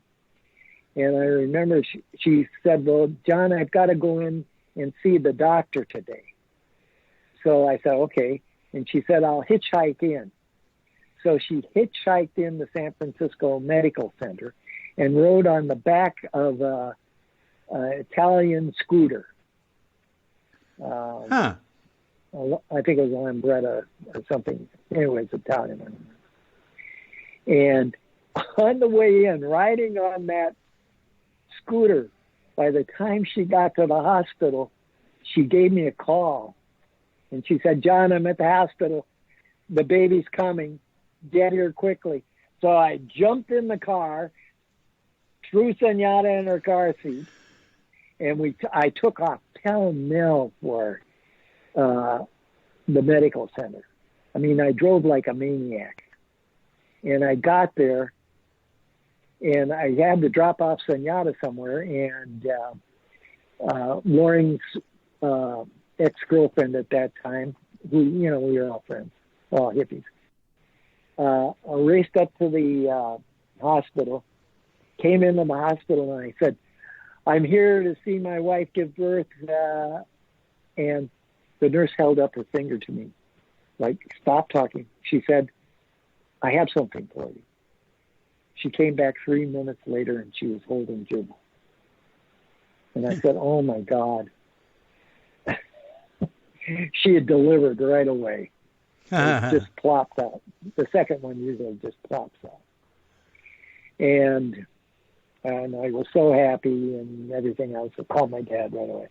And I just remembered Jubal this baby had these great big feet.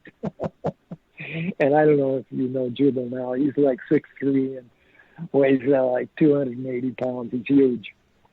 Anyway, so then I wanted to go down to South America and take ayahuasca because... yeah, you're ahead of your time, man. Oh, yeah. Well, we were all tied in with Mike Horowitz and the Fitzhugh Ludlow Memorial Library. Yeah, I mean, Michael Horowitz is like the world's foremost authority on psychedelics, wouldn't you say? Well, on Tim Leary, I would say. What? Who? Tim Leary. Tim Leary is not alive. No, I know, but he was his archivist. Right. So he's still involved with Tim Leary to this day. Right. And he does. Tim Leary tried to rat him out to the FBI. And I read about that in Rolling Stone, and I talked to Michael in the lobby of the Clay Theater, the one. No, it wasn't the. What's the one? Maybe it is Clay, way down on Fillmore Street near the marina. It was sort of an art film or cool films there. And I saw him in the lobby, and I said hello, and I asked him if that was true. He said, yeah, it was. Tim was trying to get me to, commit to some drug deal or something. And I smelled something wrong. And I just said, Tim, I don't know what you're talking about. He said there were FBI in the next room listening. But, he was facing a lot of time and he was in trouble. So no hard feelings. He and I are still friends. Isn't that amazing? Well, what's amazing is I never knew that story until you just told me. Wow. Because we were all living together again. Cindy, Beverly, Michael, and I. And then there was a young gay guy from Minneapolis that Cindy had taken in. And this was after I'd come back from South America, after I'd been taking the eye in South America. Huh. And then we were all living on Masonic Street. We were living not in the Victorian, but in Edwardian, just off of Haight Street. Mm-hmm. And I was running on the main part of the house, the front part of the house. It was beautiful. I had turned into a store where I was selling folkloricos from South America. I was importing these from South America at this time. And that's how but we soon gave up on the retail business because I was wholesaling. At that point, I was wholesaling. And anyway, we were all living there, and the kids were all living there. And, this is much later, though, isn't it? Yeah, this is like 76. So we've jumped in time because I'd been down to South America. We'd come back. Yeah. We were living together, and Michael was living, by this time, Michael was living with Cindy. Cindy was living in South America, and she decided she didn't want muchachas. She couldn't stand that. We had muchachas taking care of the kids, so we could run around. But she didn't like that. She didn't like and what? So she didn't like having a muchacha. What do you mean by that? A muchacha is like a maid. Oh, well, you got to define it, man. I didn't know. Okay. I guess I assumed that you knew Spanish. Well, I used to live in Mexico. I don't remember that term. Oh, yeah, okay. You didn't have kids in Mexico then? No. Because when years later, in the late 70s, in the 80s, when I was living over in Kensington, my present wife, Margaret, and I, we always had a muchacha. And so anyway, she didn't like that, and she wanted to go back. We were in Ecuador at the time. We were in Cuenca. Wow. And so she said, I'm going to go back to Popayan, because we had come down with a group of our hippies that we had lived with next door. They had kids too, and we'd all gone down to Colombia together. Oh. And we had many adventures down in Colombia. Okay, then we ended up in Popayan, and we rented a finca in Popayan. Where's that? What country is it in? Yeah, this is Colombia. Popayan is absolutely gorgeous city. It's an old colonial city. And when we were there in 72, it was like unspoiled. And, but the violencia was still going on. And what had happened was this American woman had married this rich Colombian. And we ended up living on their finca, their farm, which was absolutely gorgeous building. We lived in this, and again, there was an old Model T Roadster parked there, and the kids had fun playing in it and so on. But it was in prime shape. So we were kind of hesitant to let the kids play on it too much, because they were all little ones. But anyway, okay, we're in South America. I want to go back to Suzuki. Okay, so when we got back from South America, Cindy and I got a place. Where did we get a place? And Cindy's grandmother had died at this point. And I remember when she was feeling ill, because Cindy was going to Zen Center, she was going to disinherit her. Meditation at this point, as you well know, was like black magic. There was no such thing as teaching in public schools. It was definitely black magic, and something totally foreign, especially to a grandmother that lived in northern Wisconsin, and was a pillar of the community. Okay, so Cindy and I lived. We were living on Masonic, and the kids went to nursery school, though, at Zen Center on Page Street. And Loring was there with Laney, and Jeremiah was into it. And Loring said, "Well, you had just gotten back, and well, you should come over to Page Street and bring the kids to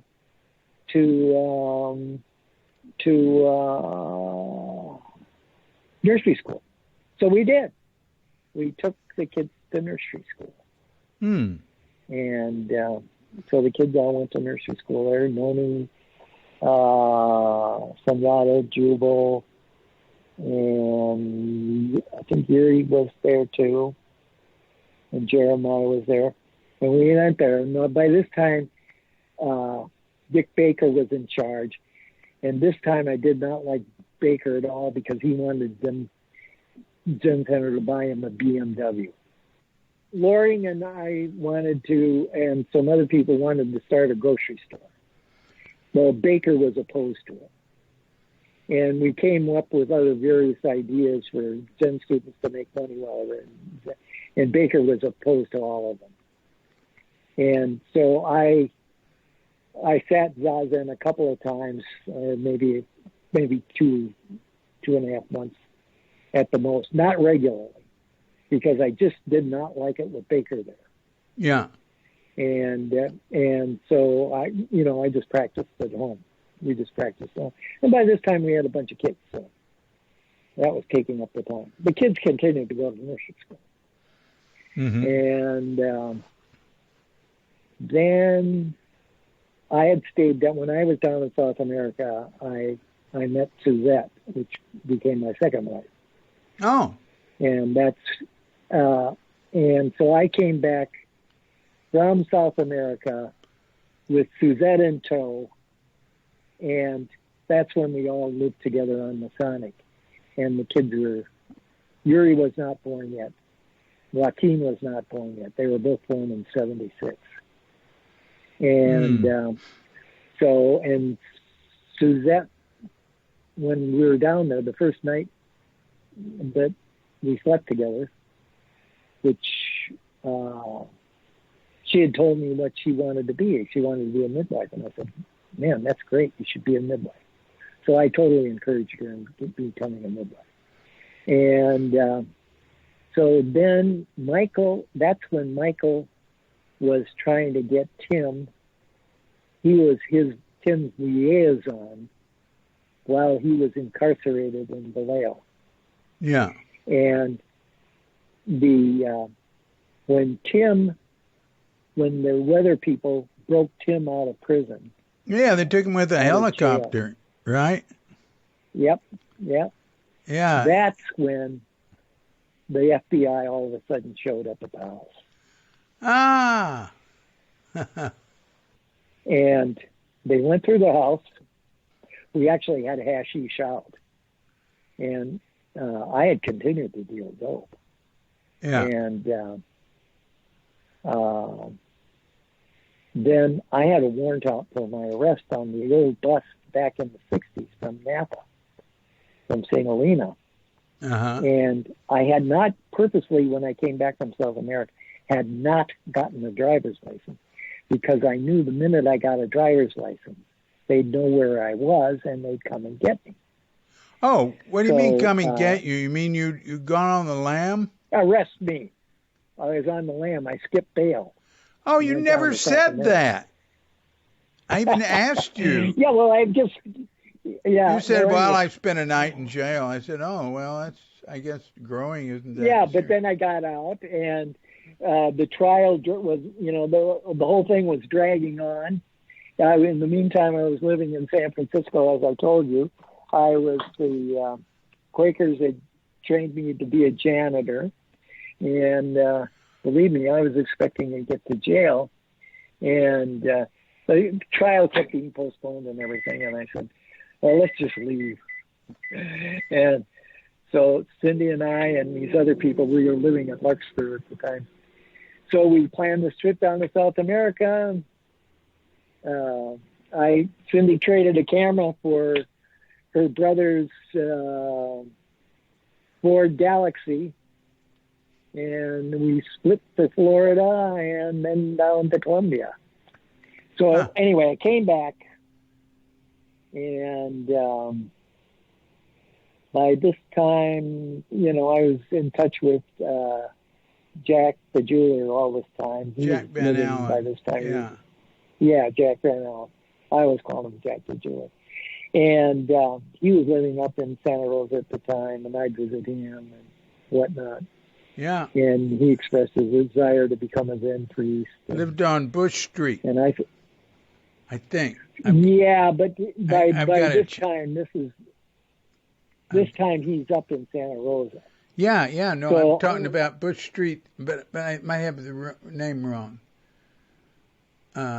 So anyway, I said, okay, to Suzette, I said, okay, let's take the kids, which was Senora Jubal, and we'll go back to Minnesota. Mike and Cindy wanted us to take the kids, so I said, yeah, sure, perfect. Wait a minute, I want to tell you something.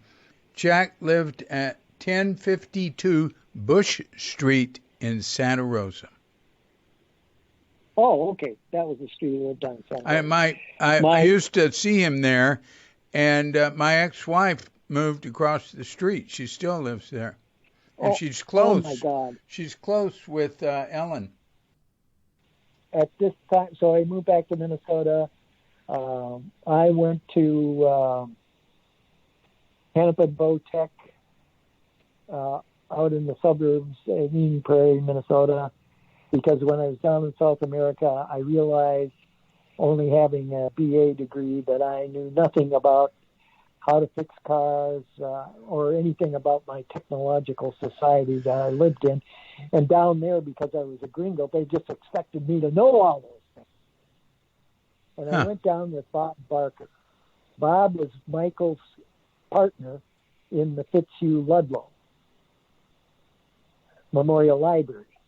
And so I went down with Bob. Now, Bob was an expert. He worked for IBM fixing computers. So he knew everything, how to fix everything. I remember one time we were in the middle of the jungle, and he fixed this refrigerator that had been brought in on the back of a mule. And, of course, it didn't work by the time it got to this. No cars, no road in, just this path. And so we went to the tienda. There was a little store there, and they had beer in the cooler. And Bob said, "Oh, great, you got cold beer here in the middle of the jungle. This is great." And the guy said, "Oh, no, it's not cold. It doesn't work." In 20 minutes, Bob fixed that refrigerator. The thermostat had just been disconnected. And it wasn't up to a generator. They had a generator. And then, so after that, they thought we were gods. And I realized, oh, my God, this is great. So we had cold beer down there. And then Salvador Chindoy, who was the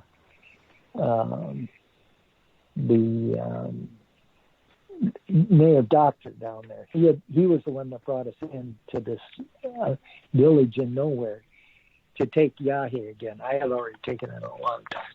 Oh, Yahe. Boy, I haven't heard of that in a long time. Yeah. So Yahe is just ayahuasca with a DMT plant additive to it. Oh, is that right? Yeah. So we stayed there in the jungle. And the people we were staying with, is hospitality is their thing. It's the thing that they know. And Salvador Chindoy, because he was an honored person, being this native doctor, that Salvador finally said to him, he said, "We have to leave because they're killing a chicken every day that we're here to feed us." And we thought, oh, God, are we dumb gringos?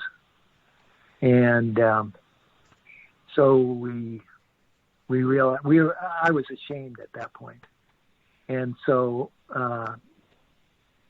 we gave them, I don't know, we gave them at least a, a few thousand pesos. And, so we realized, I was ashamed at that point. And so we gave them, I don't know, we gave them at least a few thousand pesos. And, so we realized, I was ashamed at that point. And so we gave them a few thousand pesos. And, so we realized, I was ashamed at that point. And so we gave them, I don't know, we gave them at least a few thousand pesos. And and left, and we went back. And Salvador wanted to get back to his wife anyway. And I think he was kind of tired to us. But when we were down there, he showed us all the plants. And so I brought in my movie camera, and we had still cameras, and we took pictures of all the plants and everything. And we took samples so we could press them in books and all that. So we were on a botanical adventure. But when he said, well, you've got to leave now. They're not going to have any chickens in the village pretty soon. And so we went back. He was from way high in the mountains in it was actually the bottom of an old extinct volcano that this town was, Sibundoy. Now, the buses went into Sibundoy. Now, Sibundoy was at about 14,000 feet. So they had like fog every morning and so on.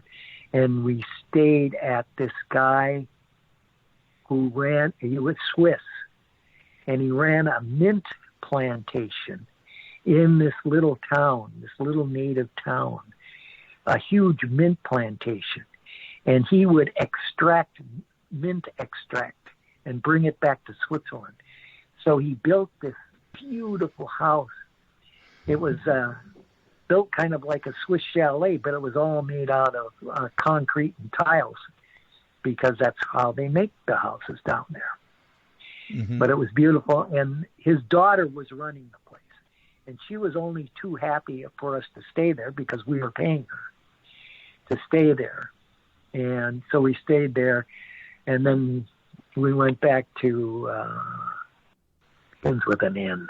Well, that's all right. That's all right. Okay. Anyway, and then I went back to the States from there because I got picked up by the FA-DOS, which is the secret police. And they had raided this other finca that we were living on that was kind of high up in the hills above Popayan. And we loved Popayan. And by this time I was living alone. Cindy had gone back to the States, and I got picked up. I was living with my friend Eddie, who is now deceased, and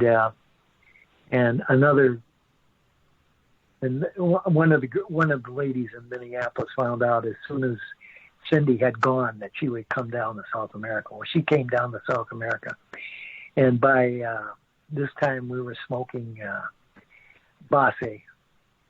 And what's that? So, well, Base is like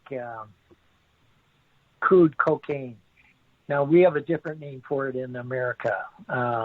It was big in the 80s. Everybody was smoking it and going crazy in the streets. You mean freebase? Freebase, yeah.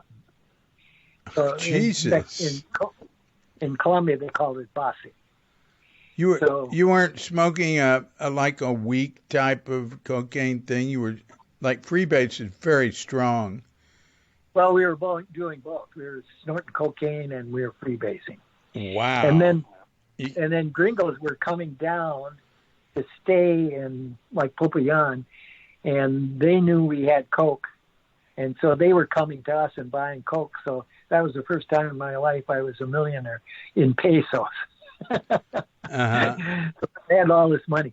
So I got busted with this other girl who had come down, and I was living with her and her daughter.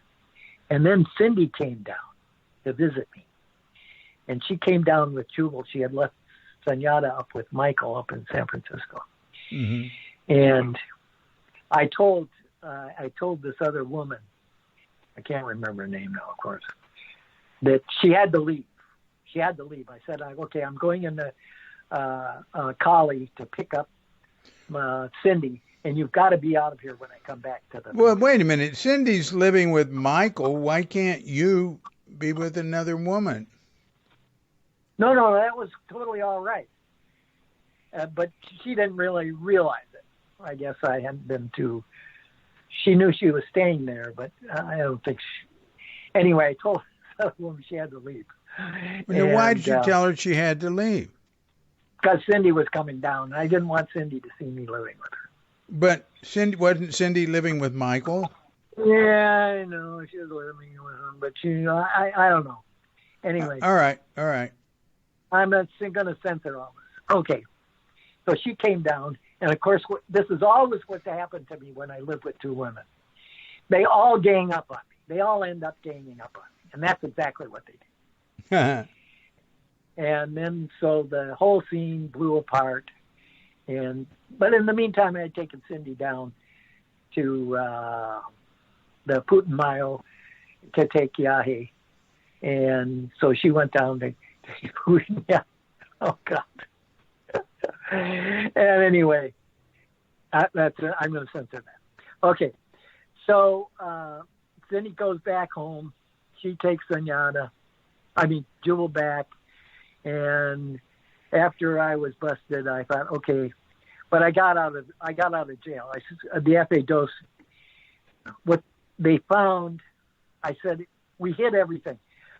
I knew what was coming. I was tipped off by Columbia, tipped me off. And so I knew they were coming. I said to everybody that was living in the house, I said, we got to hide everything.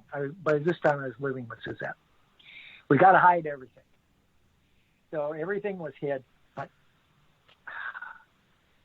Eddie had not hidden some papers on how to make cocaine from base and a pipette. So they came in. They didn't find anything. They were kind of frustrated. And we swept the floor clean. I said, we got to sweep the floor clean because there's pot seeds all over and everything. So we swept the floor, got rid of everything, except Eddie had not forgotten about this. So they came in, and on that basis, they arrested me. Okay. And I was doing stuff in town, By this time, we were selling acid to Colombian students. Huh. And so I got out of prison, and the guy who was running the... How'd you get out of prison? Well, I had a good friend down there who was called El Mundo. They called him El Mundo. His name was Edmund, but the Spanish couldn't say Edmund, and that's very close to El Mundo. So they called him El Mundo. El Mundo is the earth. But he ran the Central Americano Center in Popayan. Now, he was a CIA agent. But at this center, what they did was they trained young Colombian girls to speak English and to be secretaries. Well, what could be smarter than that? All of a sudden he has all these women, young women, and they're all good looking, trained to be secretaries, and they're going into all these businesses in southern Cauca, the province. And so he had a perfect thing. And then he also ran a whorehouse where he took pictures of all the Colombian citizens fucking these whores. So he had blackmail on everybody. So I was held overnight in an army base. And what I did, the minute I got into that army base, I sat zazen. Mm-hmm. And I just continued to sit and to sit and to sit. And finally, this young Colombian captain, I have to remember that Colombia is really a feudal state. There's a few very rich families that own everything. Mm-hmm. And this guy came up, this El Capitan, came up, he was young, and he said to me, he was curious, and he said, what are you doing? And I said, well, I'm sitting zazen. And I'm, counting my breath and meditating. And he was very taken with that. And so basically I sat zazen for the most of the night. Then they took me and showed me their various torture instruments. And I thought, okay, well, this is what's going to happen.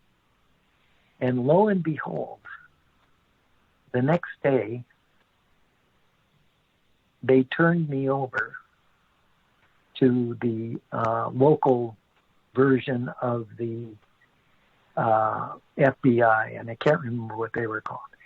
So the FAA didn't know what to do with me, because what they did was when they ran the test on the pipette, which was filled with acid residue, they thought it was cocaine. They destroyed the acid, so they didn't know what I had. So they didn't really know what I had. And so then the next day they took me in the Popayan to the FBI's headquarters, and they didn't really have a jail, the FBI. So they put me down in the storeroom down in the basement. And then I spent the night there. And then I said, the guy, the agent, the next morning said, well, okay, you need to have breakfast. I'll take you out for breakfast. And I said, well, I don't have any money. And his eyes kind of went up in his head, and he said, okay. So he took me out for breakfast, and he had to buy me breakfast. Well, to a poor Colombian, that was terrible, And so they didn't really know what to do with me. They couldn't charge me with anything. So that morning after they had breakfast, they brought me back, and then they just said, well, okay, you're released. But the deal is you have to come in and check with us once a week. I said, fine. As I was walking out of the jail and I was actually walking toward the Central Colombo Americano. Eddie and El Mundo was paraplegic, so he had this huge American guy, ex-Marine. The guy was 6 feet 8 inches tall. I mean, in Colombia, I was like 5'7.5". I was tall for Colombia. He was a paraplegic. Good Lord. Yes, he was in a wheelchair. Huh. I mean, this guy did everything. He flew airplanes, everything else, So he brought me down to. He was walking towards me to get me out of this FBI place where I was being held, and with Eddie had gotten him, and they said, "Oh, John, you got out," and they were all so surprised, and I said, "Yeah, they just let me go." And El Mundo laughed and laughed, and so we went back to his place, and El Mundo said, well, what were you up to and everything? And I said, well, and I kind of cleaned, I couched everything and things, but he got the drift of what was up. And so he and I became kind of close because he realized that I was kind of a pirate. And so I told him I had to check in once a week. So I still had to think up in the hills. But by this time, everybody else had left. Eddie moved into town because he was playing in the symphony orchestra. He was a cello player, a very fine cello player. And so he was in the symphony orchestra, Popayan, and was teaching cello at the university.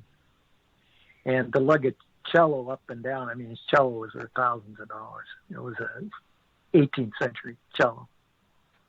And let's see, El Mundo has a school that teaches young women to be secretaries and teaches them English so they can spy on people. And he's got a brothel so he can blackmail people. And he's with the CIA. And he plays cello in the symphony and teaches it at the university.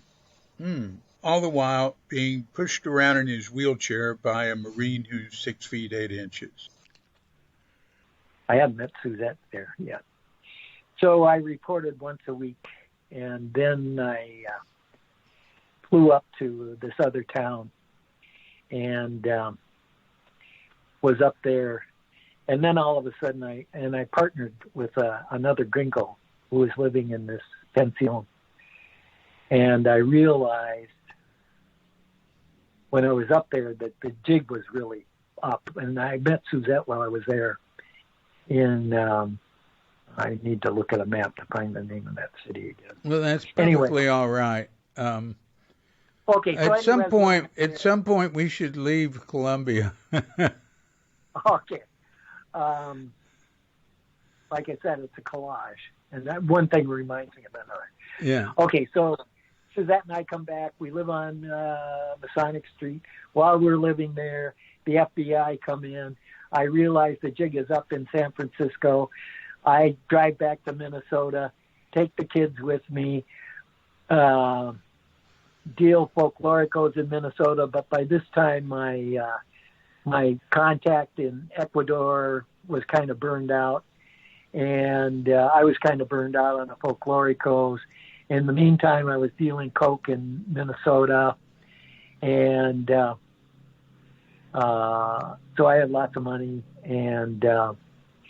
but not too seriously. I was going to school at the same time, going to the technical school. Suzette went to going to what school? What school? I ended up at Votech, a technical school, to learn about auto mechanics. Wow. Because, like I say, when I was down in South America, I realized I didn't know anything about the technical civilization. Right. Yeah. Okay. Right.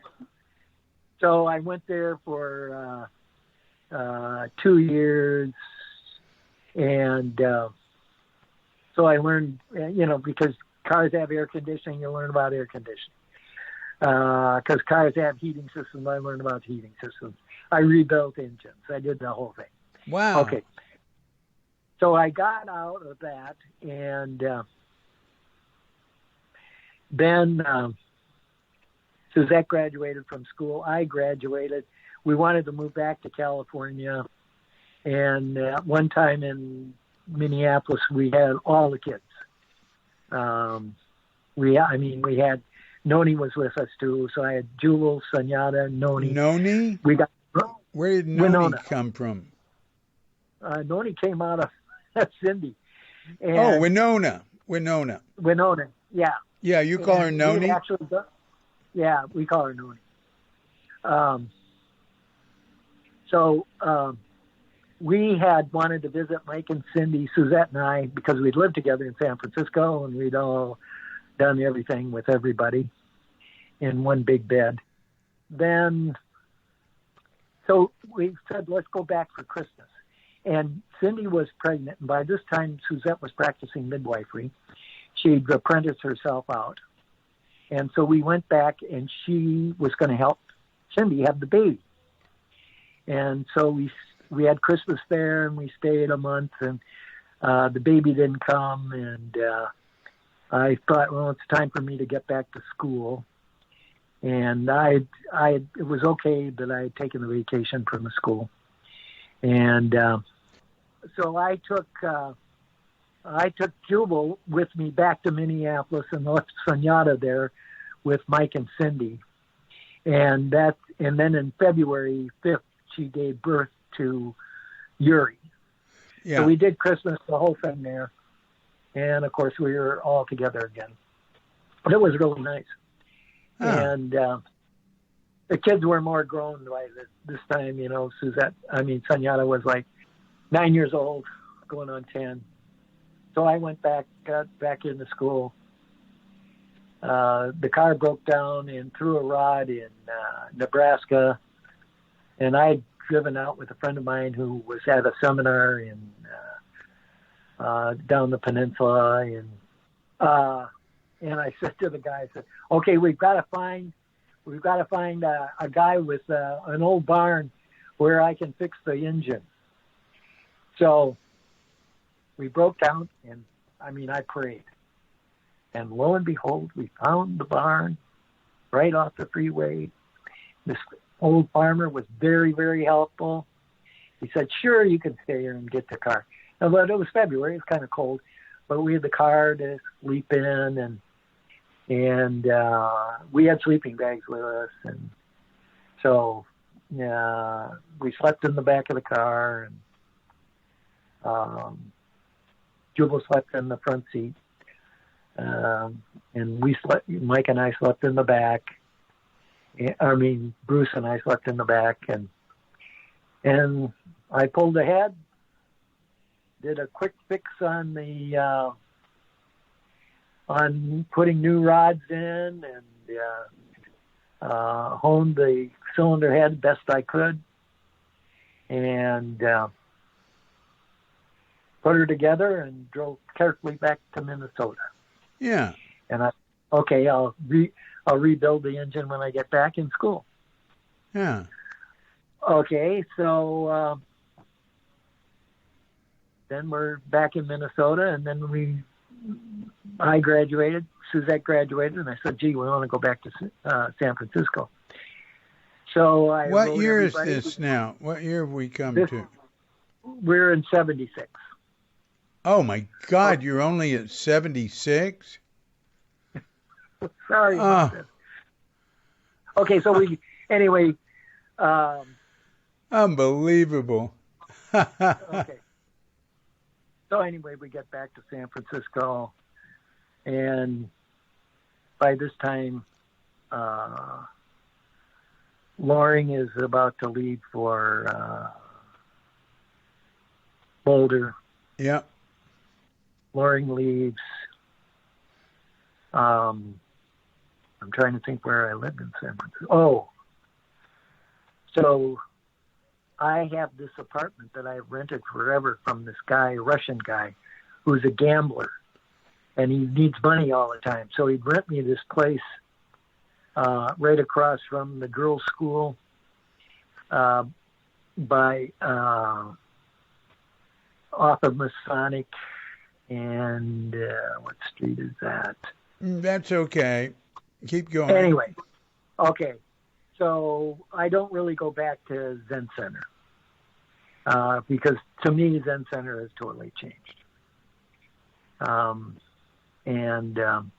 Then I realized we've got to leave after the FBI comes, and I realized, I want to get a driver's license. So I said to Suzette, we've got to drive back to Minnesota. So we take Sunyata and Jubal, drive back to Minnesota. We have a wonderful trip driving back. We go up to Eugene where Suzette has lots of friends. I smoke Afghani hash oil and go into a catatonic state. We go up to Stanley, Idaho, and visit my old haunts in Idaho. We drive over to Geyser. This is October. Anyway, I've gotten it all mixed up. Anyway. Yeah. We live in San Francisco. I break up. We're living in this apartment. I break up with Suzette because she's midwifing all the time. And I realize, oh, gosh, I'm much happier.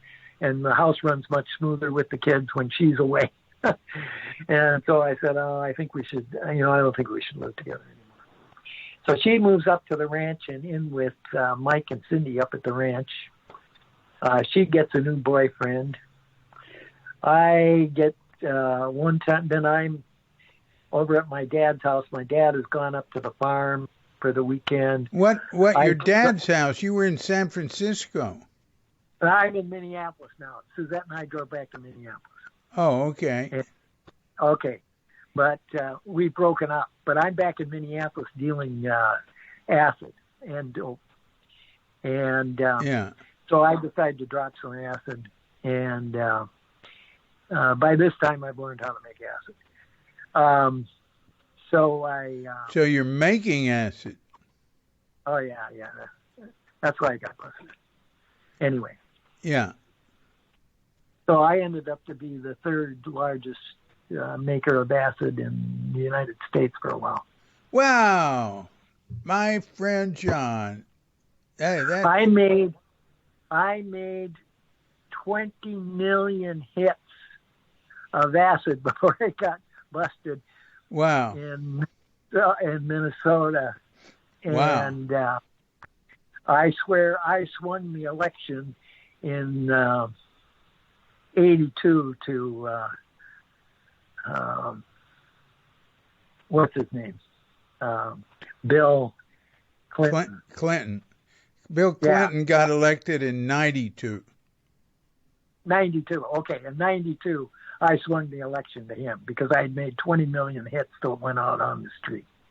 That's what I mean, it may be kind of a joke, but every election, when there's an election, the government all of a sudden releases tons of heroin in the streets and tons of dope. That's so the black people will get all doped up and not vote. They do it every election. Uh-huh. And now this last election, I don't know if they did it, but they did it in 2016, I know. Uh-huh. Okay, so I'm back here, and then the fellow I'd gone out to California, his girlfriend all of a sudden shows up on the front door while I'm stoned on acid, and I'd made a bed in front of my dad's fire, and I'd made a fireplace there. I cleared the furniture away and just put a bed on the floor, a mattress on the floor. I think it was just pillows, but from the couches. And she comes in, and I'm glad to see her. So, well, the long and the short is she ends up getting pregnant. So I said, oh, great, we'll go back to California together, because I was planning to go back to California. So I was going to bring all this stuff because I had orders for all these antiques in Minnesota, mainly everything for Rainbow Ranch. They all wanted, they're living off the grid. They all wanted wood-burning stoves. And so I go to the antique stores in the country around Dad's farm, and I buy all these stoves, wood-burning stoves to take back. Uh-huh. So I'll make some money. And the people needed these wooden stoves, and the wooden stoves I bought one that just was mint condition. It was so beautiful, most beautiful wood stove I ever saw.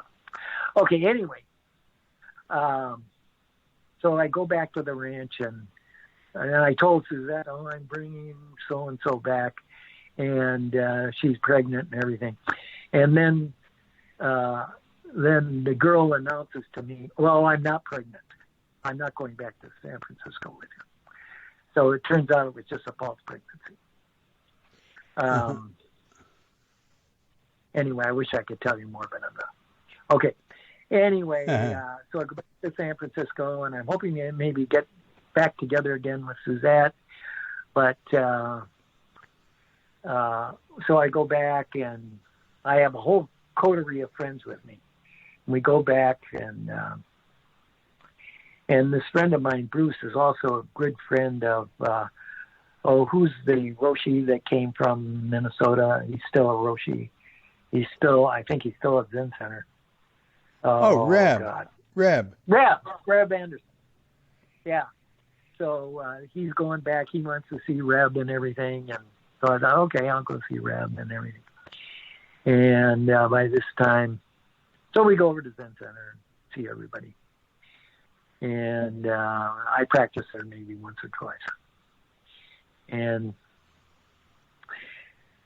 then I get involved, and then I'm just practicing on my own. So that is my story with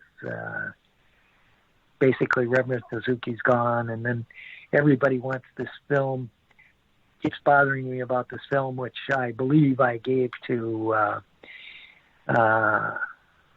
Jack Van Allen and Buddha's Birthday. And also I made Jack got married in the Zendo on the old Zendo, and I made a film of the wedding. So Reverend Suzuki presiding over the wedding. Well, Jack maintains that I hadn't given him the movie. I'm sure I had. But by this time, I got tons of movies.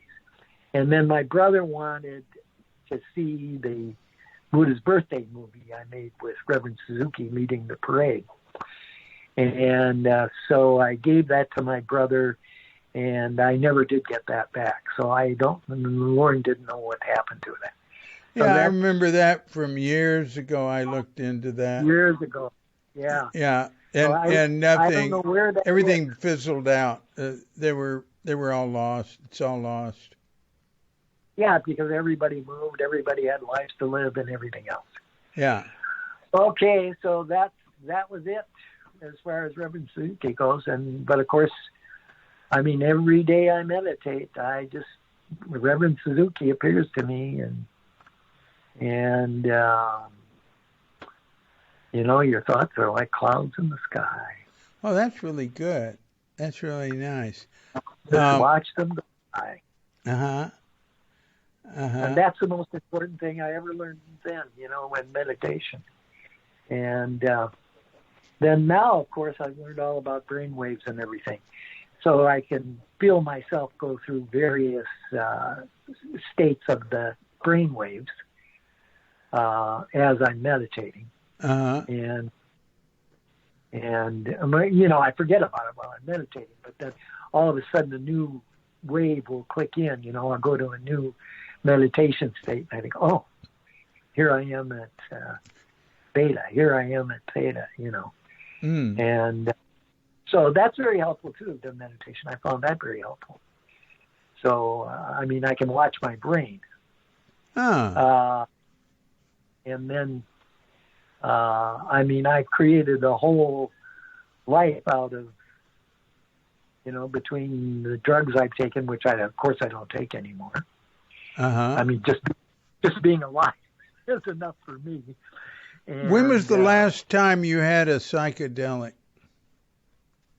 Oh, well, it wasn't that long ago, but I'm not going to say.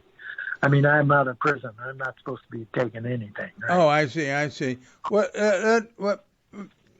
tell us about getting busted. What happened? Well, I had violated my own laws. I made this 20 million hits, and this lady was taking care of my mother, a much younger lady, and I had met her several times, helping take care of my mother. And my mother was an astrologer, and she was doing all this astrology for all my friends and everything, and family. And what year? What year are we talking about? Oh, we're talking on the year I got busted was 92. So from 66 at least until 92, until she died. She died. She was an astrologer. Wow. And cool. She threw it like a duck to water. Oh. And she had lots of famous people and so on, and would come to her, and she really ran kind of a salon in Minneapolis. Wow. Wow. But and, hey, tell me how you got busted. So anyway, I had been doing everything, the mail, and I told everybody, well, you never want the drugs and the money in the same room at the same time. You always want them separate. And so I had been quite successful in San Francisco because I owned, I think I owned 11 cars at this time. I would buy these old cars, and I wouldn't register them in my name. And I would place the dope in either the trunk or under the seats, depending on what kind of car it was. And I'd park it in a parking lot. One of my favorite ones was that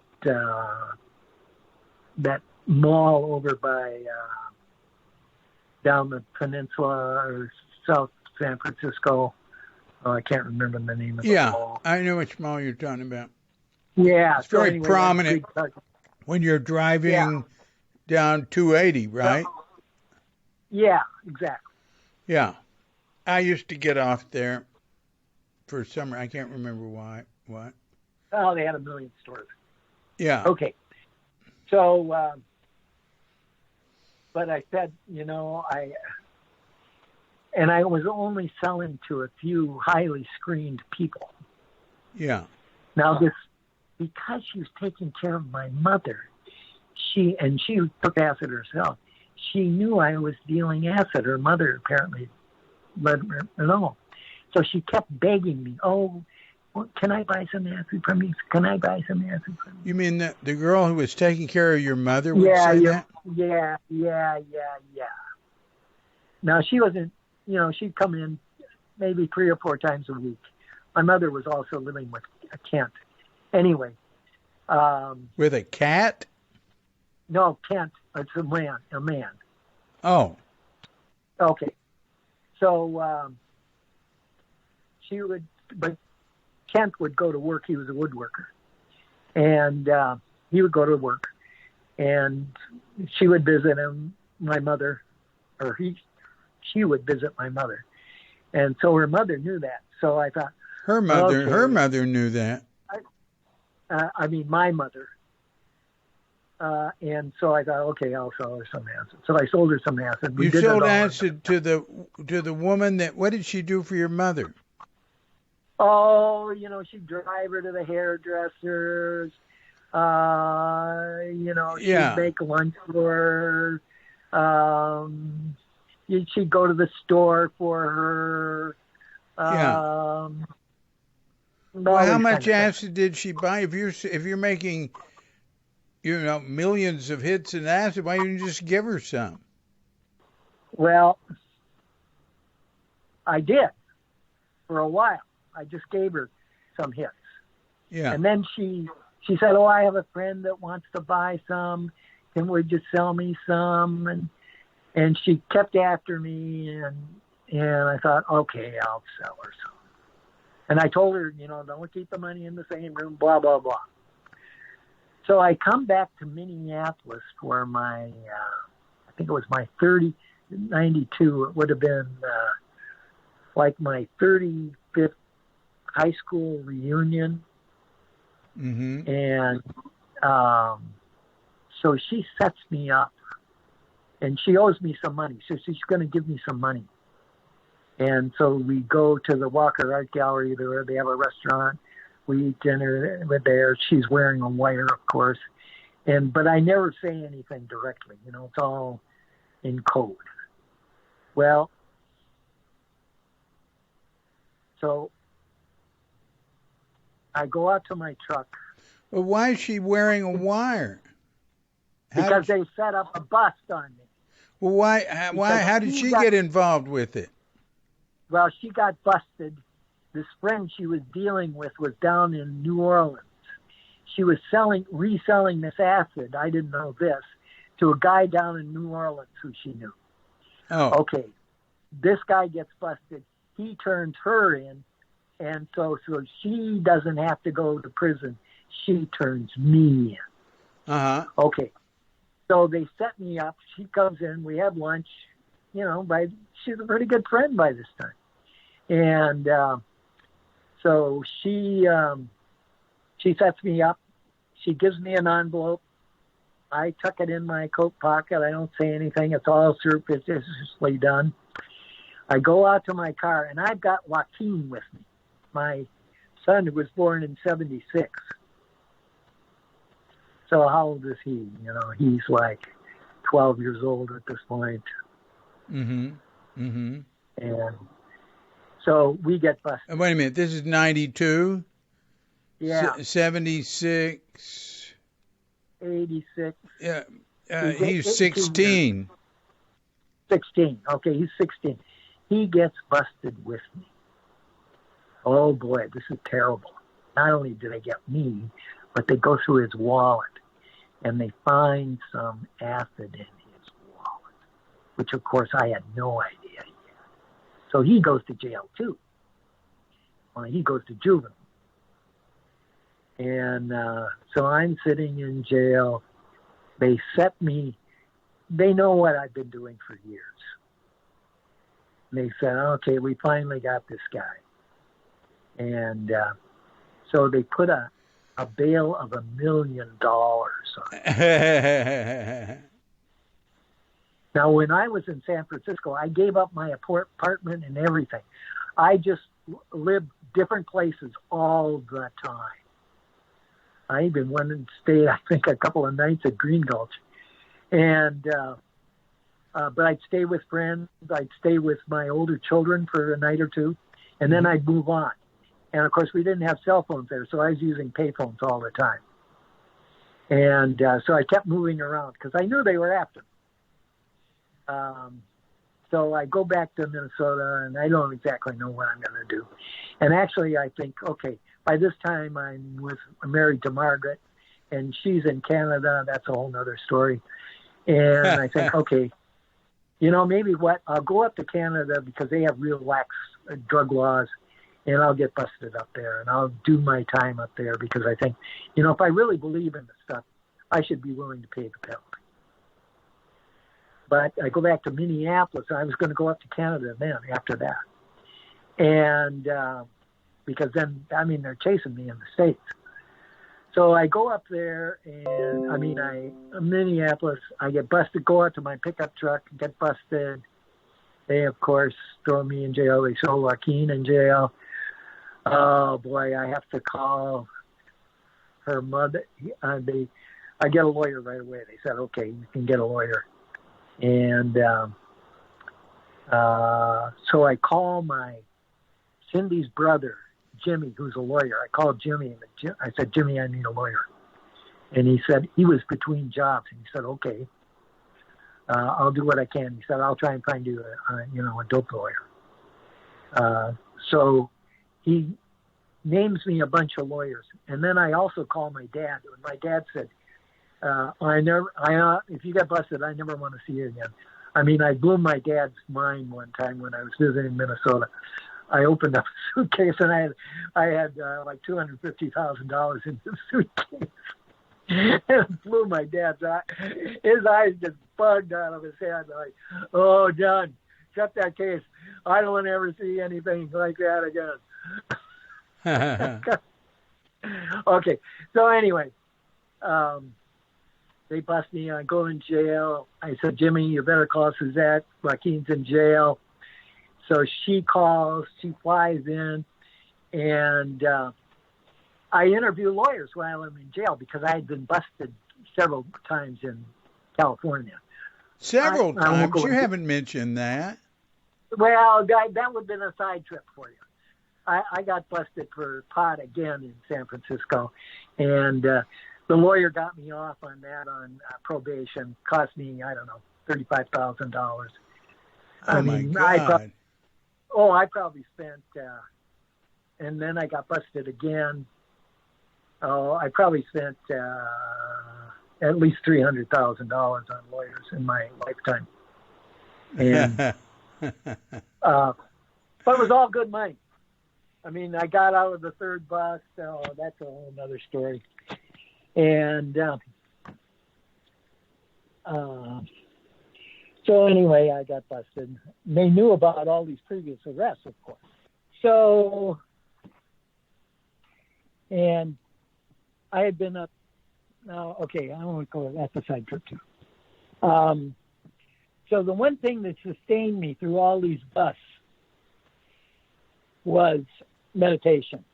And I would have been busted another time. They had set me up, but I smelled a rat.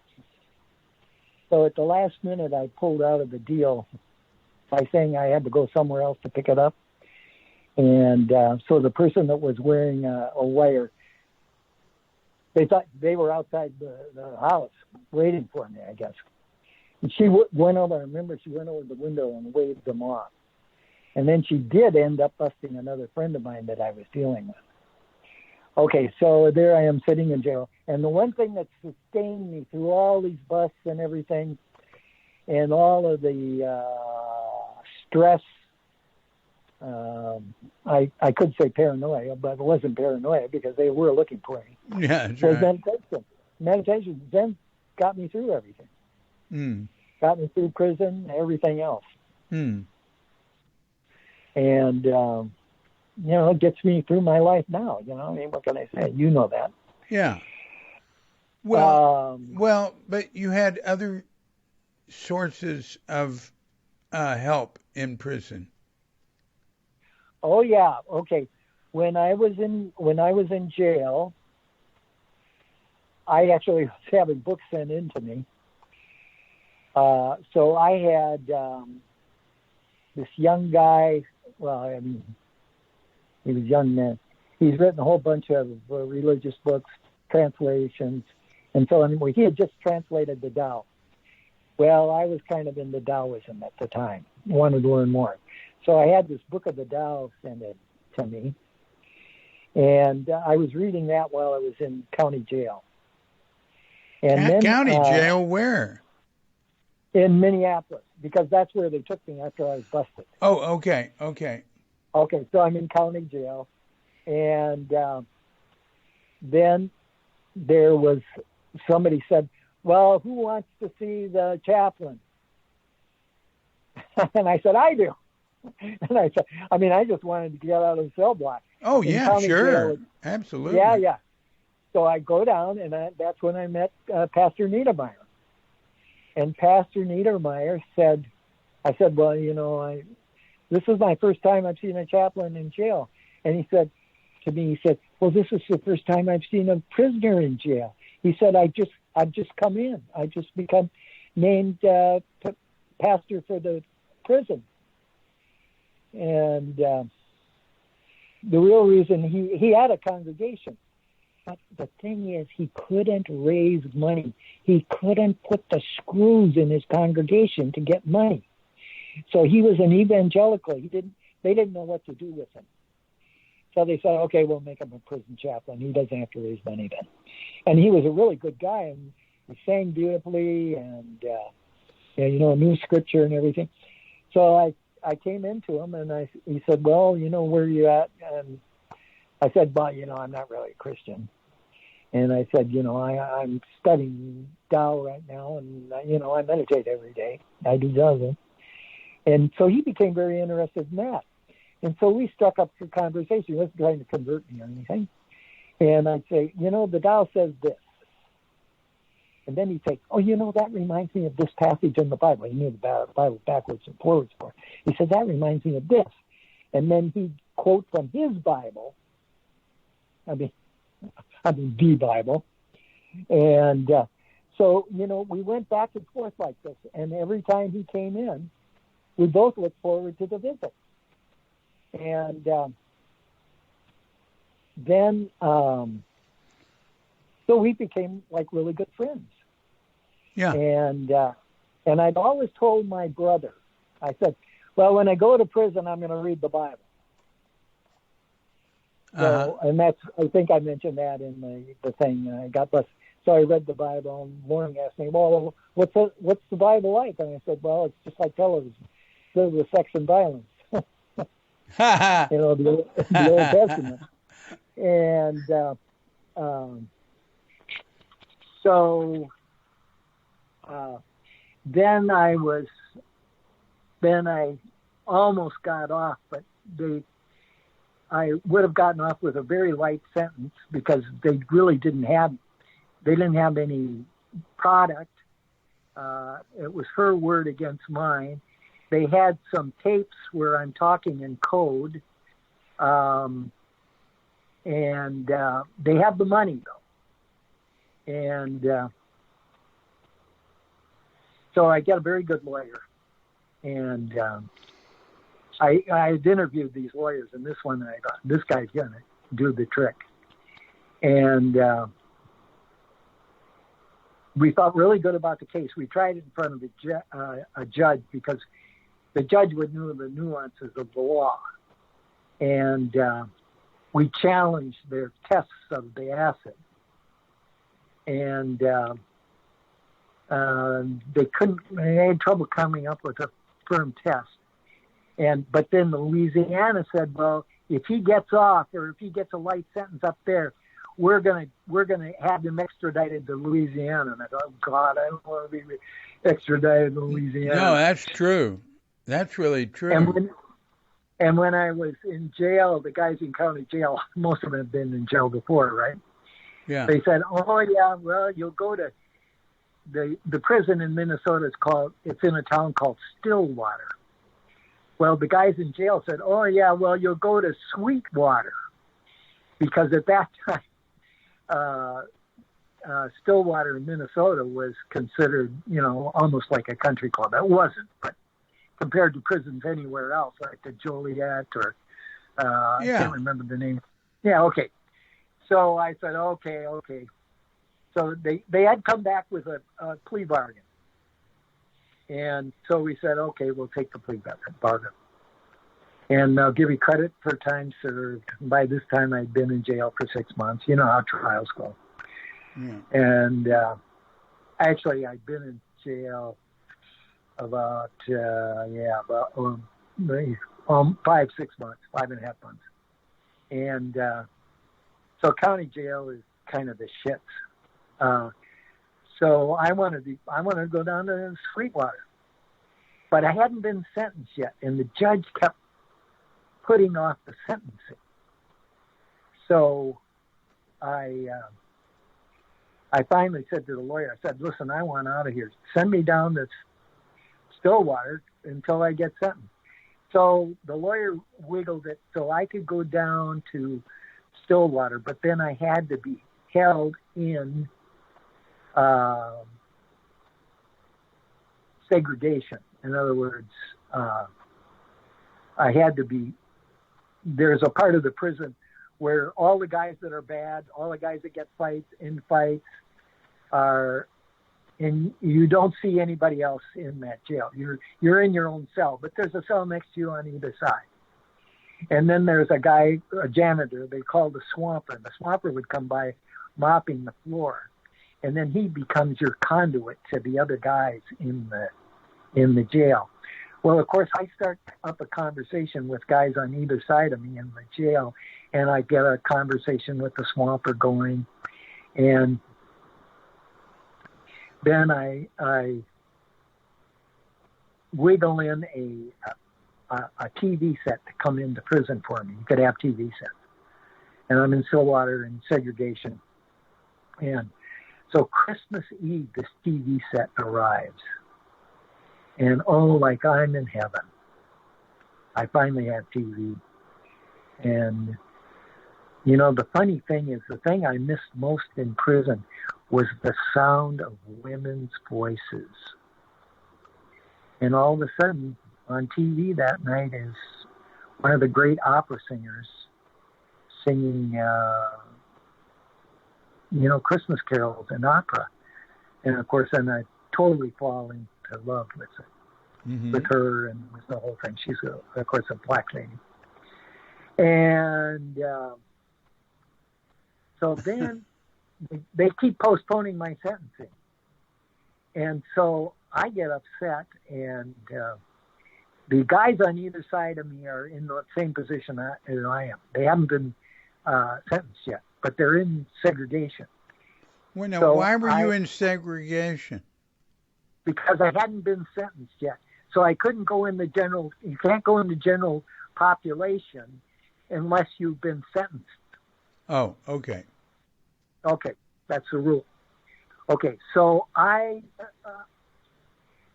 get together with the other guys, and I said, well, let's write a letter to the Bureau of Prisons and have them and write and complain. So that's what I did. And I would see, my lawyer could see me. They'd bring me up. They kept bringing me up to Minneapolis from Stillwater, driving me into Minneapolis. It's about 45-minute drive. And so I could see my lawyer then. We think we're going to be sentenced. And the judge would say, no, I can't sentence it yet. We haven't gotten the report back from the probation department. And this happened. This kept happening. This is why I got to go down to Sweetwater. So I had this letter delivered then to the Bureau of Prisons. I don't know if it worked or not. But about 3 weeks later, all of a sudden, all of us got out and were put into general population, although we hadn't been sentenced. Oh. And so then, and the first thing that when I got out in general population, I looked down this cell block, and I see all of these guys. No, this actually happened the first time I walked into prison.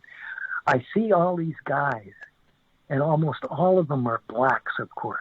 Yeah. And they've all got their do-rags tied up, and and they're all in their bathrobes, really nice bathrobes and everything, and they're walking around, and they're making the best of a bad time. And I after that I totally understood rap, and of course, so and there's so many funny stories I could tell you. Well, let's go back to this minister. Okay, yeah, let's go there. So Reverend Niedermeyer, he's the only guy that can come and see me. He has to see me in the jail cell, or he's at the cell door. And I said, Reverend Niedermeyer, will you bring me a Bible? And he said, sure, absolutely. In fact, I think he gave me the Bible right there. I guess he came back in with another one because it was a paper Bible. And I said, okay, I'm going to read the Bible. Started reading the Bible. And then I saw him, 2 or 3 times a week, and every time he came in there. And then he told me, well, when you go in the general population, then you can come to chapel. And I said, oh, God, I'd love that. And so I got in the general population, went into chapel right away, listened to, we sang, the beautiful hymns, the old hymns, Sweet Chariot, Down by the River, Near a Walk with Thee, all the old goldies. Okay, so, and then he gives a sermon. And the one sermon I remember, I don't know if it's the first one I heard or not, and he said, I think it is the first one. He said, well, you have, who is your best friend? Who is your best friend? Do you have a best friend? Is it your wife? Is it your children? Who is your best friend? Who is always with you? And I thought, who's always with me? There's nobody with me here. And of course he said, he's leading up to it. He said, well, there's one person that's always next to you.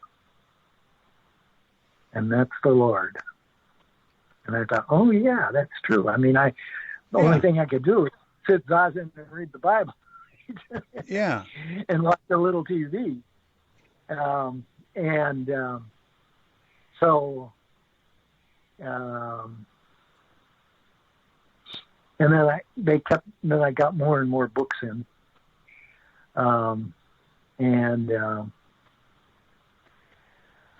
So then in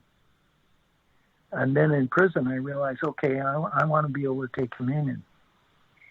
And so I was raised Episcopalian. I was an altar boy. And the guy that came into prison, the Episcopal, was the Bishop of Minnesota in North and South Dakota. Huh.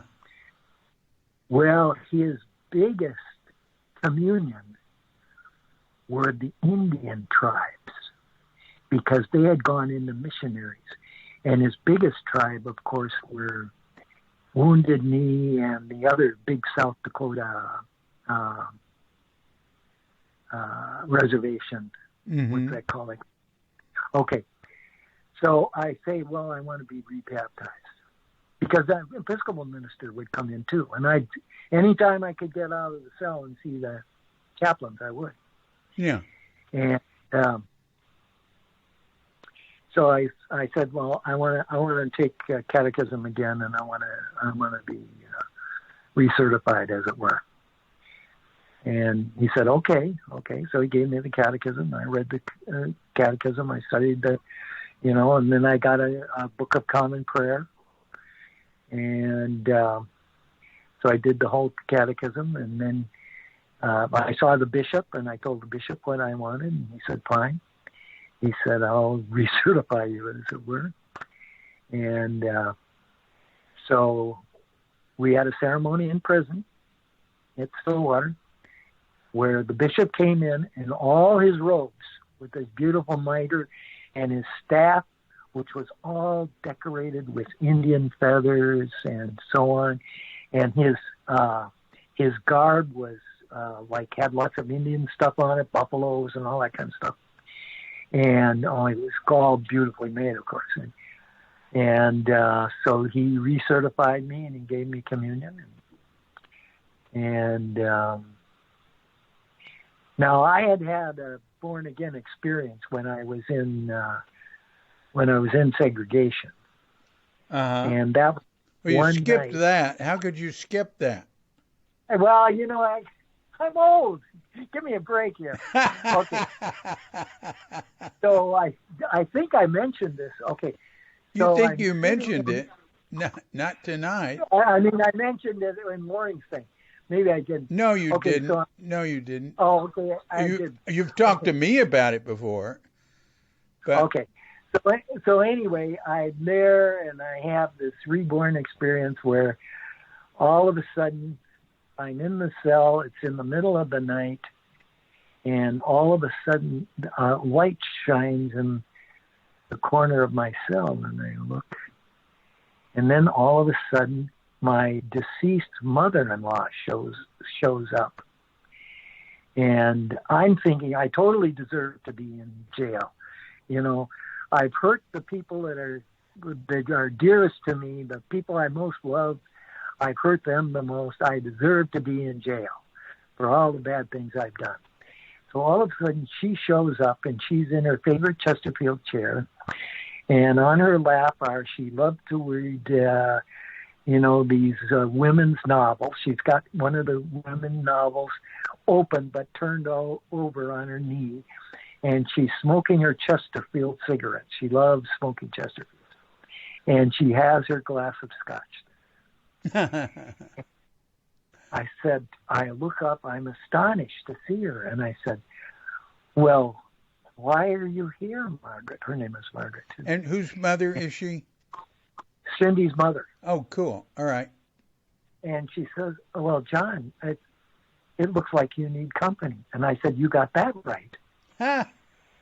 And she said, oh, John, I said, I deserve to be here. I did such bad. She said, John, it's all right. It's all right. You are forgiven. And I said, okay. And we have a bit longer conversation. I can't remember everything right now, but anyway, it's all right. Don't worry. Just be better. Mm-hmm. Be a better person. Now, Loring in prison, he had said, oh, yeah, you're in the state monastery now, John. Yeah. And again, I said, yeah, you got that right. And I said, gee, I'm so sorry for the things I've done. And he said, well, you've got to write everybody that and ask for forgiveness. So this, seeing my ex-mother-in-law, just reaffirmed that. So I did. While I was in segregation, I wrote a letter to everybody. I wrote Cindy. Let's see. I wrote Suzette because I felt so guilty.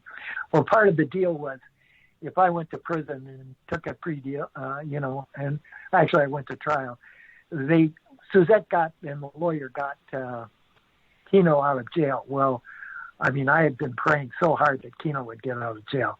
And I just thought, okay, I don't care what they do with me as long as Keno got out of jail. So he got out. Suzette flew out to Minnesota and picked him up and brought him back to California. Well, then he really got out. They dropped charges, huh? But boy, was she pissed at me.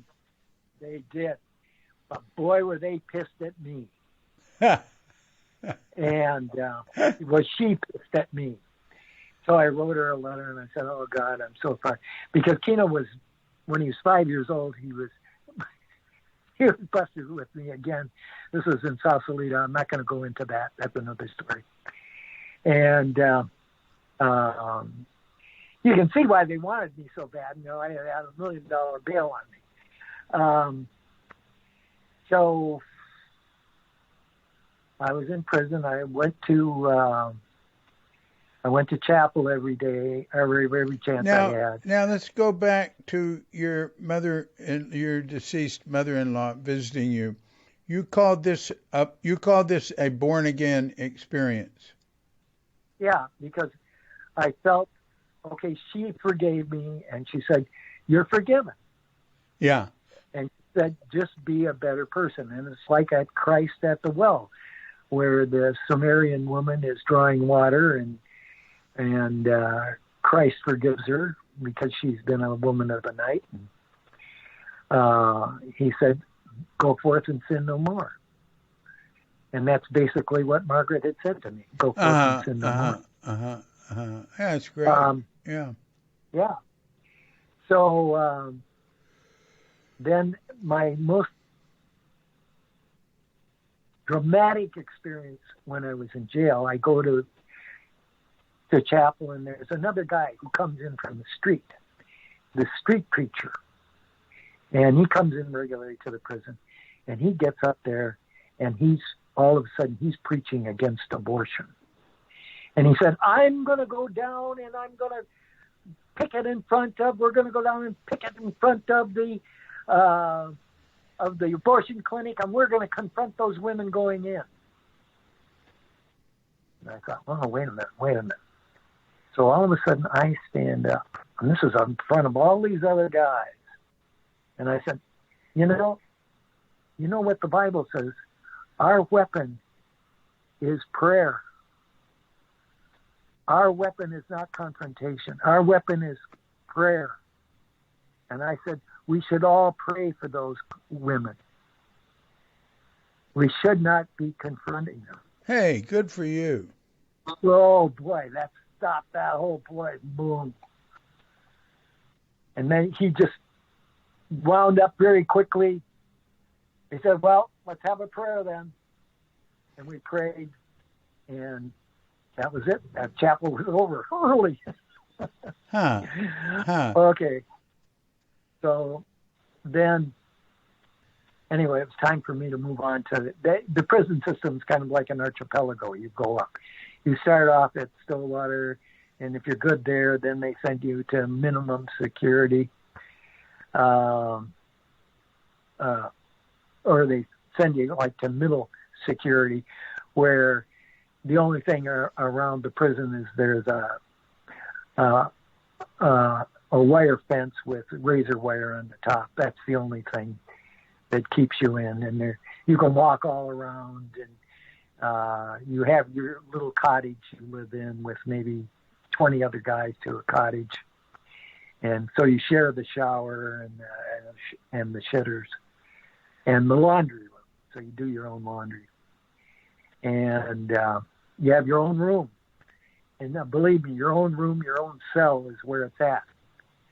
And anyway, that's another story. Okay. Wait a minute. Was there, you said middle security, was there anything after that? Yeah, then you go to absolute minimum security, where there are no fences at all. And then you live in like a dorm, and you have to live with somebody else. If they're overcrowded, you live with somebody else, and if there's nobody extra, then you get to live in the cell. There's a bunk bed in the cell. Unfortunately, most of the time I got to live there by myself, and then, when you're in the land of the blind and you're the one-eyed king, you get along very well with the other prisoners. And I had stood up to, there was this real hand job that was head of prison industries at, ex-lieutenant colonel from the Air Force. And this guy was a real face man. But he was dumb as wood. And there was all kinds of sabotage going on in prison industries. And in wait a minute, you said this guy was a real what? Face man. In other words, he looked good, but he didn't have a brain in his head. Oh, okay. But he was always dressed immaculately and, well scratched. Haircuts, the whole business. Yeah. Okay, so there was a lot of sabotage going on. And I was because I was the one-eyed king, I was head of the shops. And I was head of the metal shop where all these black guys were sabotaging all the projects that they were supposedly working on for the state or private enterprise. Why were they doing that? Well, that's what you did in medium security. You worked in prison industries. They had a wood shop. No, but why would they sabotage it? Because they were pissed. Yeah. They're in prison. They thought, okay, if we can fuck this up, we'll fuck this up. All right. Well, I worked in the clerk's office, and that's a whole nother story. So, and back then you could smoke in the prison. Well, I didn't smoke, but I could get hard candy at the canteen. Once a week we could go to the canteen. So I always got these hard candies, and I have a dish filled with hard candies. So whenever any of the prisoners wanted to come in to the office and talk, first thing I'd say, "Oh, here, have a hard candy." And if anybody in the prison, I carried them in my pocket. And so if anybody asked me for a cigarette, I said, "Well, I don't smoke, but here, have a hard candy." Okay. So anyway, that kind of got me on. And then at first, because I was an older guy, the Indians all thought that I was in there for child molesting, and they kind of treated me like shit. Then they found out that I sold acid, and of course, one of my biggest customer was the American Indian movement. And I didn't tell them this, but all of a sudden, "Oh, you made acid. That's why you're in here." And all of a sudden, "Oh boy, I was their buddy." And then they adopted me. They gave me an Indian name. They called me Two Scoops. And I said, "Well, what does Two Scoops mean?" And they said, "Well, we're not going to tell you." But I think they were referring to my ass because I was quite heavy then. Oh. And I thought it was funny. But, nobody, when you're a Christian in prison, nobody touches you when you're an active prison, active. And I have more stories I can tell you about that. But anyway. Oh, that's very interesting. That's very interesting. The Christians were the only integrated group in the prison. And when you go to the dining hall, it's all segregated. The bikers are in all one section. The Cubans are all in another section. The Mexicans are in another section. The white guys the few white guys are in another section. But the Christians, we were right in the middle of the dining hall. And we had everybody there. Oh, man, I'd become a Christian. Yeah. There were blacks. We had American Indians. We had some Mexicans. We didn't have any Cubans. The Cubans were really a rough gang. These were the boat guys that come over on the boats, Oh, right. Yeah. They were a rough bunch. You didn't want to... Well, Castro let all the people out of the prisons and mental hospitals for that. Yeah. That's why they were in prison in the U.S. Yeah. That America didn't understand.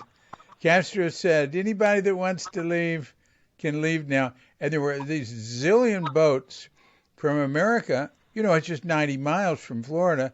Went over there to pick them up, and they picked all these people up. And then, journalists start interviewing them, find out this enormous number of them were just one day, they came to the prison or to the mental institution and said, "Yeah, come this way." And just put them on the bed. They didn't know what the fuck's happening. And then they end up in America. And the movie, the remake of Scarface starts off with that scenario, right? Now, Absolutely. Yeah. So anyway, Pastor Niedermeyer could come in, but not so much. But we could organize our own Christian group too. And then we had the Christian group, Prison Fellowship, come in. Yeah. Started by that guy that used to work in the Nixon administration. And Colson. Yeah, Colson. And So these guys would come in, and boy, they would help us in any way that they can. So I always give money to Prison Fellowship, and then I met the guys from Salvation Army, and I became a good friend with the captain of Salvation Army, and he was a real nice guy. And of course, he always came in uniform and everything. Yeah. And we always had great talks and so on. And anyway, I got out of prison. Yeah. Charles Colson. Here it is. Charles That's Colson, cool. yes. Did he came into your prison? No, but his Minnesota representatives did. Now, there's a whole group of of Christians, because one of the things in the Bible is Christ says you got to go into the prisons. Yeah. Okay. And the prisons are fertile ground for, recruiting Christians. Yeah. And they're very helpful. If there's anything that you need done on the outside, like a note to your wife or a message to your wife, or you want something sent into you from outside, they'll do it. Yeah. Were there any Mormons? Were there any Mormons there? Because they'd want to be with Mormons. Okay, now I've got a whole Mormon story, but I'm not going to go into it. All right. Okay. I want to say one other thing. I read the Book of Mormon. Let's just put it that way. Oh my God. Do you remember Sandstone? Do you know what Sandstone federal prison? Sandstone is the federal prison in Minnesota. I know. I've been there. Oh, okay. Oh, good for you. There was a guy named Rene Pate at Zen Center who, what was he in there for? He was in there for heroin. He got busted with a kilo of heroin in Hawaii. And I visited him twice there at Sandstone. Wow. Great. Yeah. And then, there's this other guy. He's got dementia now. He's friends of, oh God, what's her name? She's a lawyer here in Minnesota. Well, it doesn't matter. Yeah. Okay, anyway, moving on. So when I got out of prison, Reverend Niedermeyer asked me, because I was kind of like a success story. Oh, I can tell you another story. Okay, so in minimum security on Sundays, we could go into church in town. So, of course, I went into the Episcopal Church. And then I could take communion in the church there. And they would let me out at the door, and I'd go in, and then I'd pray. Okay, now to get out of this minimum security and go on probation, what I had to do was I had to have a job. So I knelt down and I prayed for work. And then a friend of mine who had visited me in prison once in a while, whenever he could get away, he had lots of kids. And when he found out I was born again, I used to deal dope with him. Uh-huh. Or to him. He came in. So I was in church, and I was praying, and I said, Lord, please help me get a job so I can go out on probation. And all of a sudden, I get this tap on my shoulder, and I turn around, and there is Tom. And Tom says, John, I got a job for you. And I look at him, and I said, Tom, this is the fastest answer to prayer I have ever had. Now, was he really there? Yeah, he was really there. Where were you praying? In church. In town? In town. How did he know you were there? Well, because he had come down and visited. Uh-huh. And I was writing back and forth to him. Uh-huh. And so he knew I was there. And That's pretty good. That's pretty good. Yeah, that's pretty good. Yeah. And he said this other friend of mine who got severe Alzheimer's and then died recently.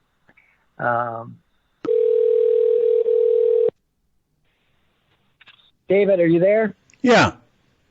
Yeah, okay. I dropped my phone. Sorry about that. Oh. So then I got out. Dr. Niedermeyer asked if I'd make a tape for the evangelicals, and I said, sure. So then I went on TV and I told my story of being born again and getting the job, and that was that. And at that time I was in a halfway house, and you had to go to church there. And so I went to a evangelical church where the preacher was a wonderful preacher. And almost everybody there, of course, are evangelical, so almost everybody's there. They're all born again, but it was a long ways away from me. So I finally, it was difficult, being an ex-con, it was difficult for me to find an apartment. But I finally found this boarding house where they took me in. I had a room there for a while. And what was this in Minneapolis? In Minneapolis, yep. It was in the uptown area. And I went in and saw my parole officer. At first it was once a week. Then it was once a month. And the guy the parole officer asked me, he was very interested in what I'd been through, and I told him everything, and it was all on my record anyway. And I had to go in and see him, do a piss test every week, and then it was every month. And then I could stay in the halfway house until they wanted to kick me out of the halfway house anyway. So I found this place in uptown, and then I didn't really get back into church. I was too taken with living a life of freedom. Uh-huh. But I prayed every day. And, yeah, you took the church with you. And I did zazen. Of course, I did meditation every day. Yeah.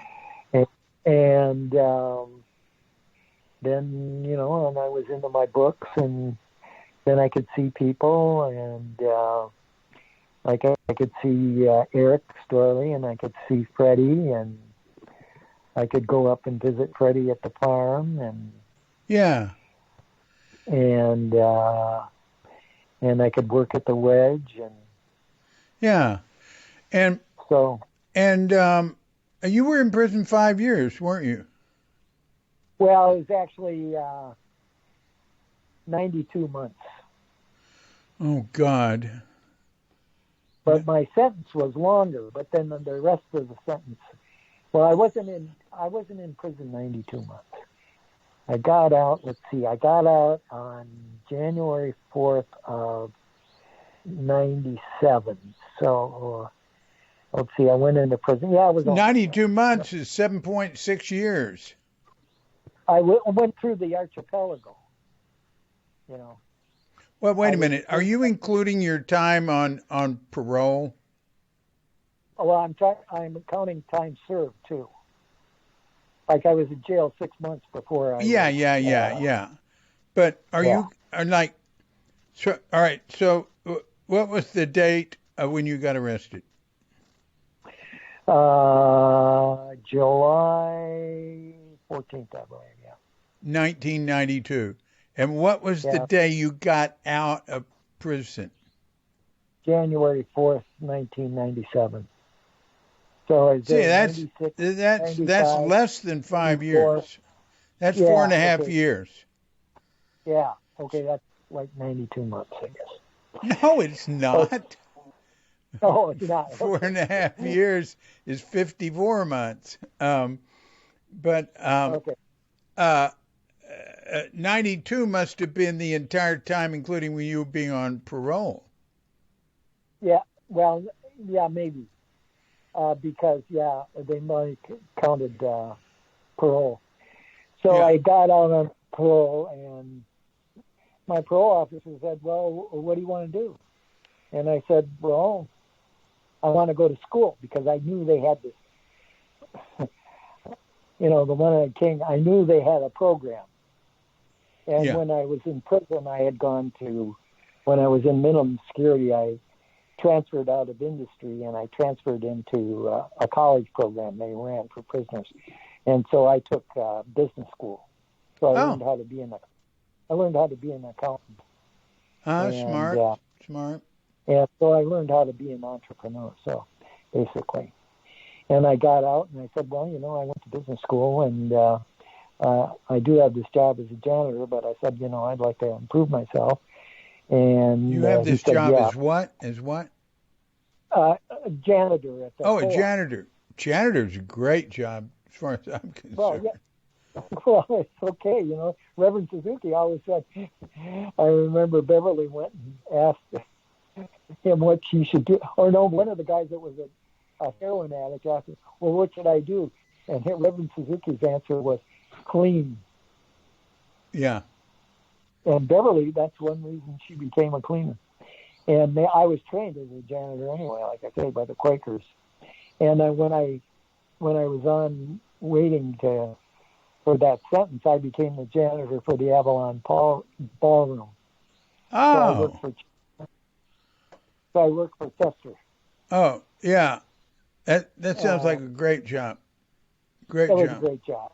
Yeah. And Chester was so happy to me, because the other guys they had didn't keep it clean. They weren't really janitors. They were just hippie. Well, I kept it sparkling clean. Yeah, he was from Fort Worth, where I'm from. Yep.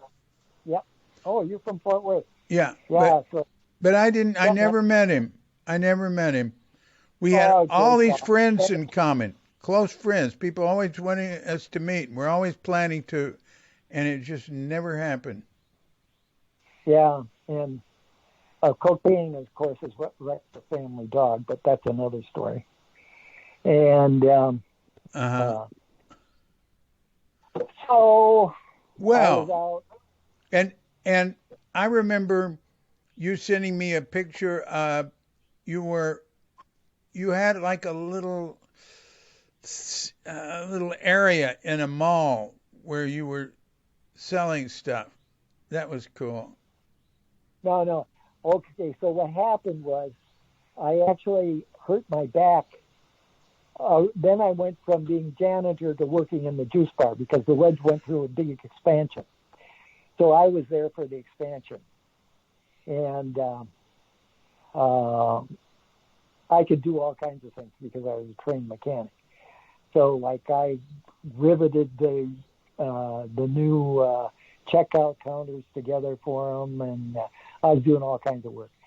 So then when they got it up and running, they needed people at the juice bar, and I said, well, can I transfer to the juice bar? And they said, yeah. So I was in the juice bar making juices, and, of course, I was too good to everybody. I was giving away the store, kind of. Anyway, I was there by myself one morning, and I had to get carrots for the juice bar, and there were like 50-pound bags of carrots. So I picked up this bag of carrots and slung it on my back, on my shoulder, slung it up on my shoulder, and bang, it felt like somebody jabbed me in the back with like a broom handle or a mop handle. And I said, hey, what did you do? And I turned around, and there was nobody there. And I had blown out my fourth and fifth vertebrae. Mm. And so I had to have an operation and everything, but, healthcare took care of it all. And then they realized, okay, he can't do this job anymore. He can't be on his feet.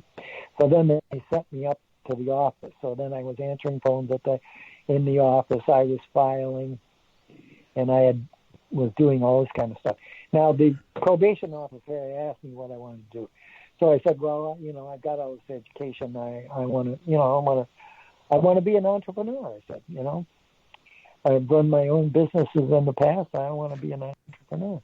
And I had this business I want to do, which was, I called it Tinker Tech. where I would make these tables that you could put together or take apart. They had no screws on them or bolts or anything. So you could set them up in a minute. You could tear them down in a minute. So I'd learned how to do all this stuff while I was in prison. Huh. And I presented the idea to him. I said, well, okay, I want to be an entrepreneur. And I'd heard about St. Thomas University was giving a night school course and being an entrepreneur. And I said, well, I want to go to St. Thomas. And he said, well, okay, I guess you could be eligible for this. He said, but we'll have to give you an IQ test. Huh. Well, of course, they gave me an IQ test, and of course, I am dyslexic, but of course, I scored very high on the IQ test. There you go. And they said, "Oh my God, John, you scored pretty high on this IQ test." He said, in spatial relations, you scored 99.9. He said, that's the highest that's ever been recorded, at least here in the state of Minnesota. And he said, how come you're not an engineer? How come you're not an architect? I said, well, I wanted to make LSD. And we both laughed. And so they said, okay, you can go to school. And so I went through entrepreneur school, and then they sent me to school at the junior college in town. I was still working at the Wedge, and but then I was doing on the side, I was doing this Tinker Tech business. Yeah. And then I made, I wanted, because I've always been into books, I wanted to make, and moving books, was such a job. So I wanted to make what I call book boxes. So I made these book boxes that you can put together, you can stack them together, you can do all kinds of crazy things with them. And I actually made a Christmas tree because they have a lip on them, and I could bolt the lips together. So you could start off with one at the bottom, and you could go out, I could go out like 4 or 2 on either side and make like a pyramid, but on like it was like a stand because it was on just one box. And so, it was everybody, this is really good. This is really a thing. So I went to school, learned how to do that. And then the one thing I had to sign was I had to sign a paper that I would never work in a laboratory, that I would never do anything, work on any kind of chemistry kind of thing. And I said, sure, I'll sign that. I didn't want to do it anymore anyway. Yeah. And so then while I was at the Wedge, whenever I fall in love, it's love at first sight with me. And so I was working at the Wedge, and all of a sudden this new lady showed up at the Wedge working customer service. And bang, I flashed on her right away, and I went over and talked to her, and I said, I was still a janitor then. And I asked her, I said, what's your name? You're new here, aren't you? And she said, well, my name's Debbie. And I said, where'd you work before this? And she said, well, I just came back from Tanzania. I was working in Tanzania. I'm a geological engineer. And I said, that's far out. And she said, yeah, I'm looking for a better job. And I said, yeah, we all are. And so I got to be friends with her. And then that Christmas, that was like in the summertime, and that Christmas, anyway, I saw her after she had played golf in August, and she looked terrible. And this is like 2000, the year 2000. And I said, then I saw her that evening, and she looked great. I said, Debbie, I mean, we'd been friends for a while. And I said, Debbie, you look great. What happened?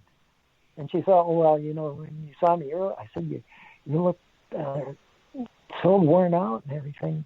She said, oh, well, I was dehydrated from playing golf, and then I just put my cream on. I said, your cream? And I said, yeah. And then all of a sudden, she looked 10 years younger. And I said, well, gosh, you got to give me some of that cream. She thought I was just kidding. And I said, no. For Christmas, will you give me some of that cream? She said, oh, okay. So, I mean, that was in August. I was after her to give me creams for a long time. And by this time, she was working as a geological engineer. She was actually working for a big cycling project. So anyway, that Christmas, she finally gave me the cream. Well, I put off taking the cream, and then it was January, and by this time my skin had all dried up. This is Minnesota in the wintertime, below zero. There's no moisture in the air at all. And I looked like an old prune. I put her cream on, and I couldn't believe it. In 20 minutes, I looked 10 years younger. Well, what cream was it? Oh, it's her Gemstone Organic Cream. You mean she makes it herself? Well, she made it herself. And then I said, Debbie, we've got to make this cream. I said, this cream is terrific. And she said, well, you've got to help me. And I said, I said to her, but you've got to make it organic, and you have to make it, because I have skin cancer. And I said, well, you have to, you can't have lanolin in it. Lanolin's not good. And there were a couple of other things in there. And so then we went online. We looked up all of these various nuts and fruits and everything, and we came up with this cream. And the cream is wonderful. And she's still in business today. But it's called Gemstone Organic. Now, what did you all continue being close? Yeah, I had lunch with her on Tuesday. But aren't you married again?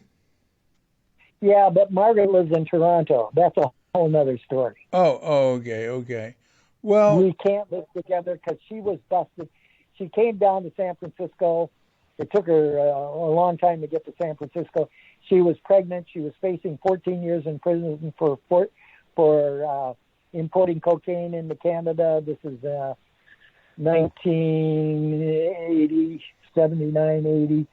And she comes down to San Francisco. She's pregnant. She gives birth to, and I meet her when she's pregnant. And again, I flashed right on her.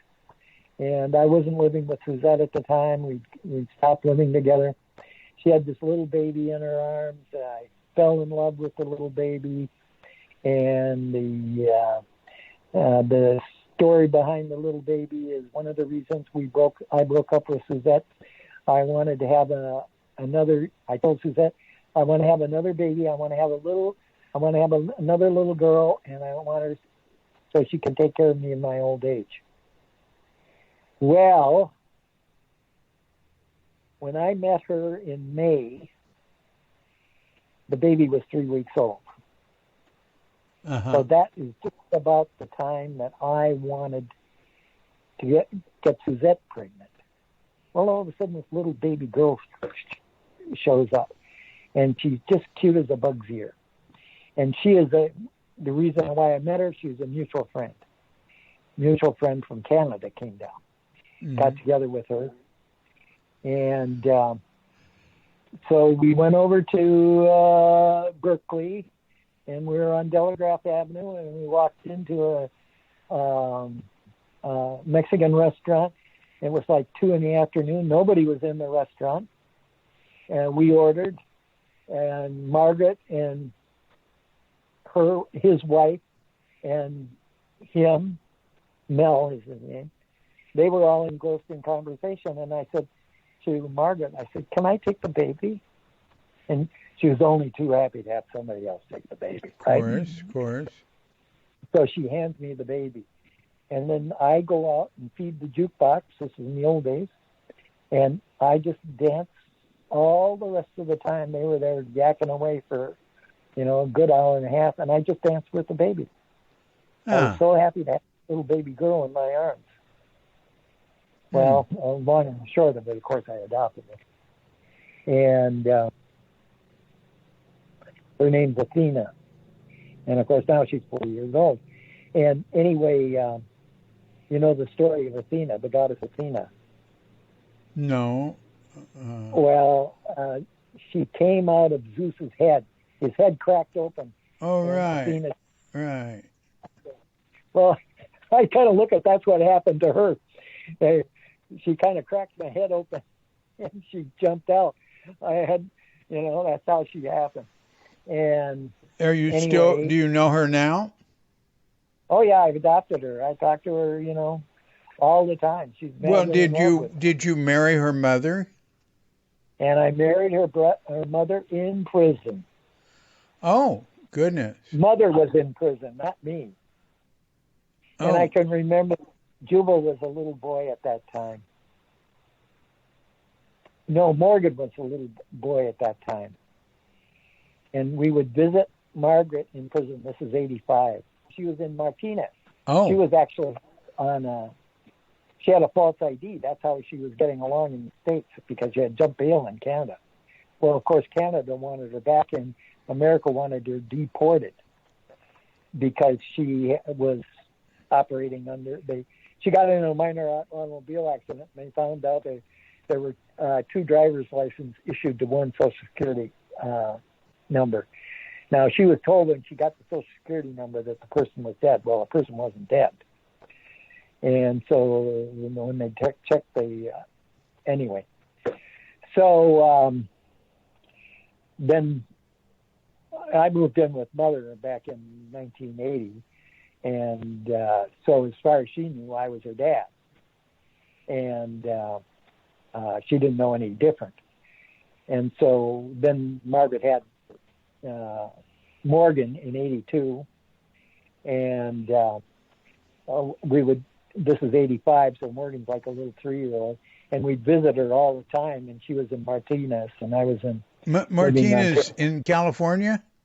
Yeah, the city of Martinez. Because technically she was living in Kensington at the time. Uh-huh. Yeah. Okay. So anyway, they picked her up, and they had that thick plate glass between us. And I remember Morgan. He said, "Daddy, how are we going to get Mama out of the mirror?" Because you'd look in that plate glass glass, and it looked, you'd see your reflection in it. Uh-huh. So it looked like Margaret in the mirror. I thought that was so cute. Wow. I thought, wow. God, that's so cute. Wow. When are we going to get Mama out of the mirror? Wow. There's a whole other story, too, about she got out, and federal marshals were chasing us, and oh, God, I won't story. Anyway.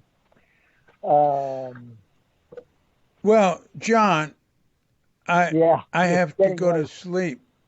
Yeah, I bet you do. I have to get up early. Yeah. I didn't get much sleep last. I only slept about, 5 hours last night. And we've been talking for 4 hours and 24 and a half minutes. Well, David, how much does this cost you? Nothing. Well, I pay by the year. I pay like $29 a year for unlimited calls. Okay, well, at least let me give you $29. Why don't you email where I should send the check to? Same place you sent Lawrence check. Yeah, I know, but I can't remember where that is. And, I'll send you an email. Send me the email. That's easier. Yeah. Send me a picture of yourself too.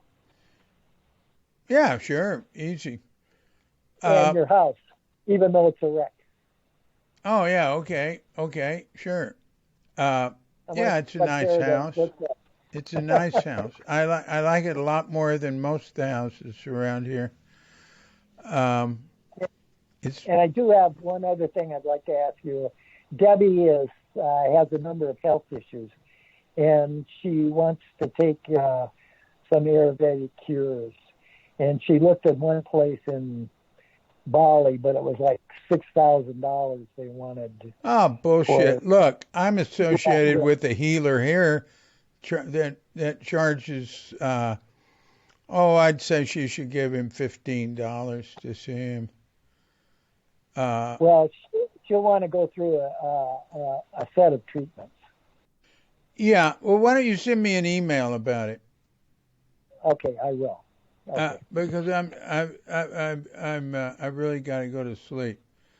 Okay, you got to go to sleep. I got to go here. I got to get to work here. Or you just friended me on Facebook, right? Yeah, I'm sure I did. Yeah, I sent you a message right away. You got to look at your messenger, Facebook Messenger. Okay, I will. And that's a good way to send messages too. Okay. Okay, my wife's always after me about that too. Yeah. All right. Hey, John, that was very interesting. There's some really good stuff there. Yeah. Oh, it's all scattered all over the place. Yeah. Okay. God bless you. Yeah, you too. That was great. I really enjoyed it. Okay. Be well. Bye-bye. All right. Take care. Bye-bye.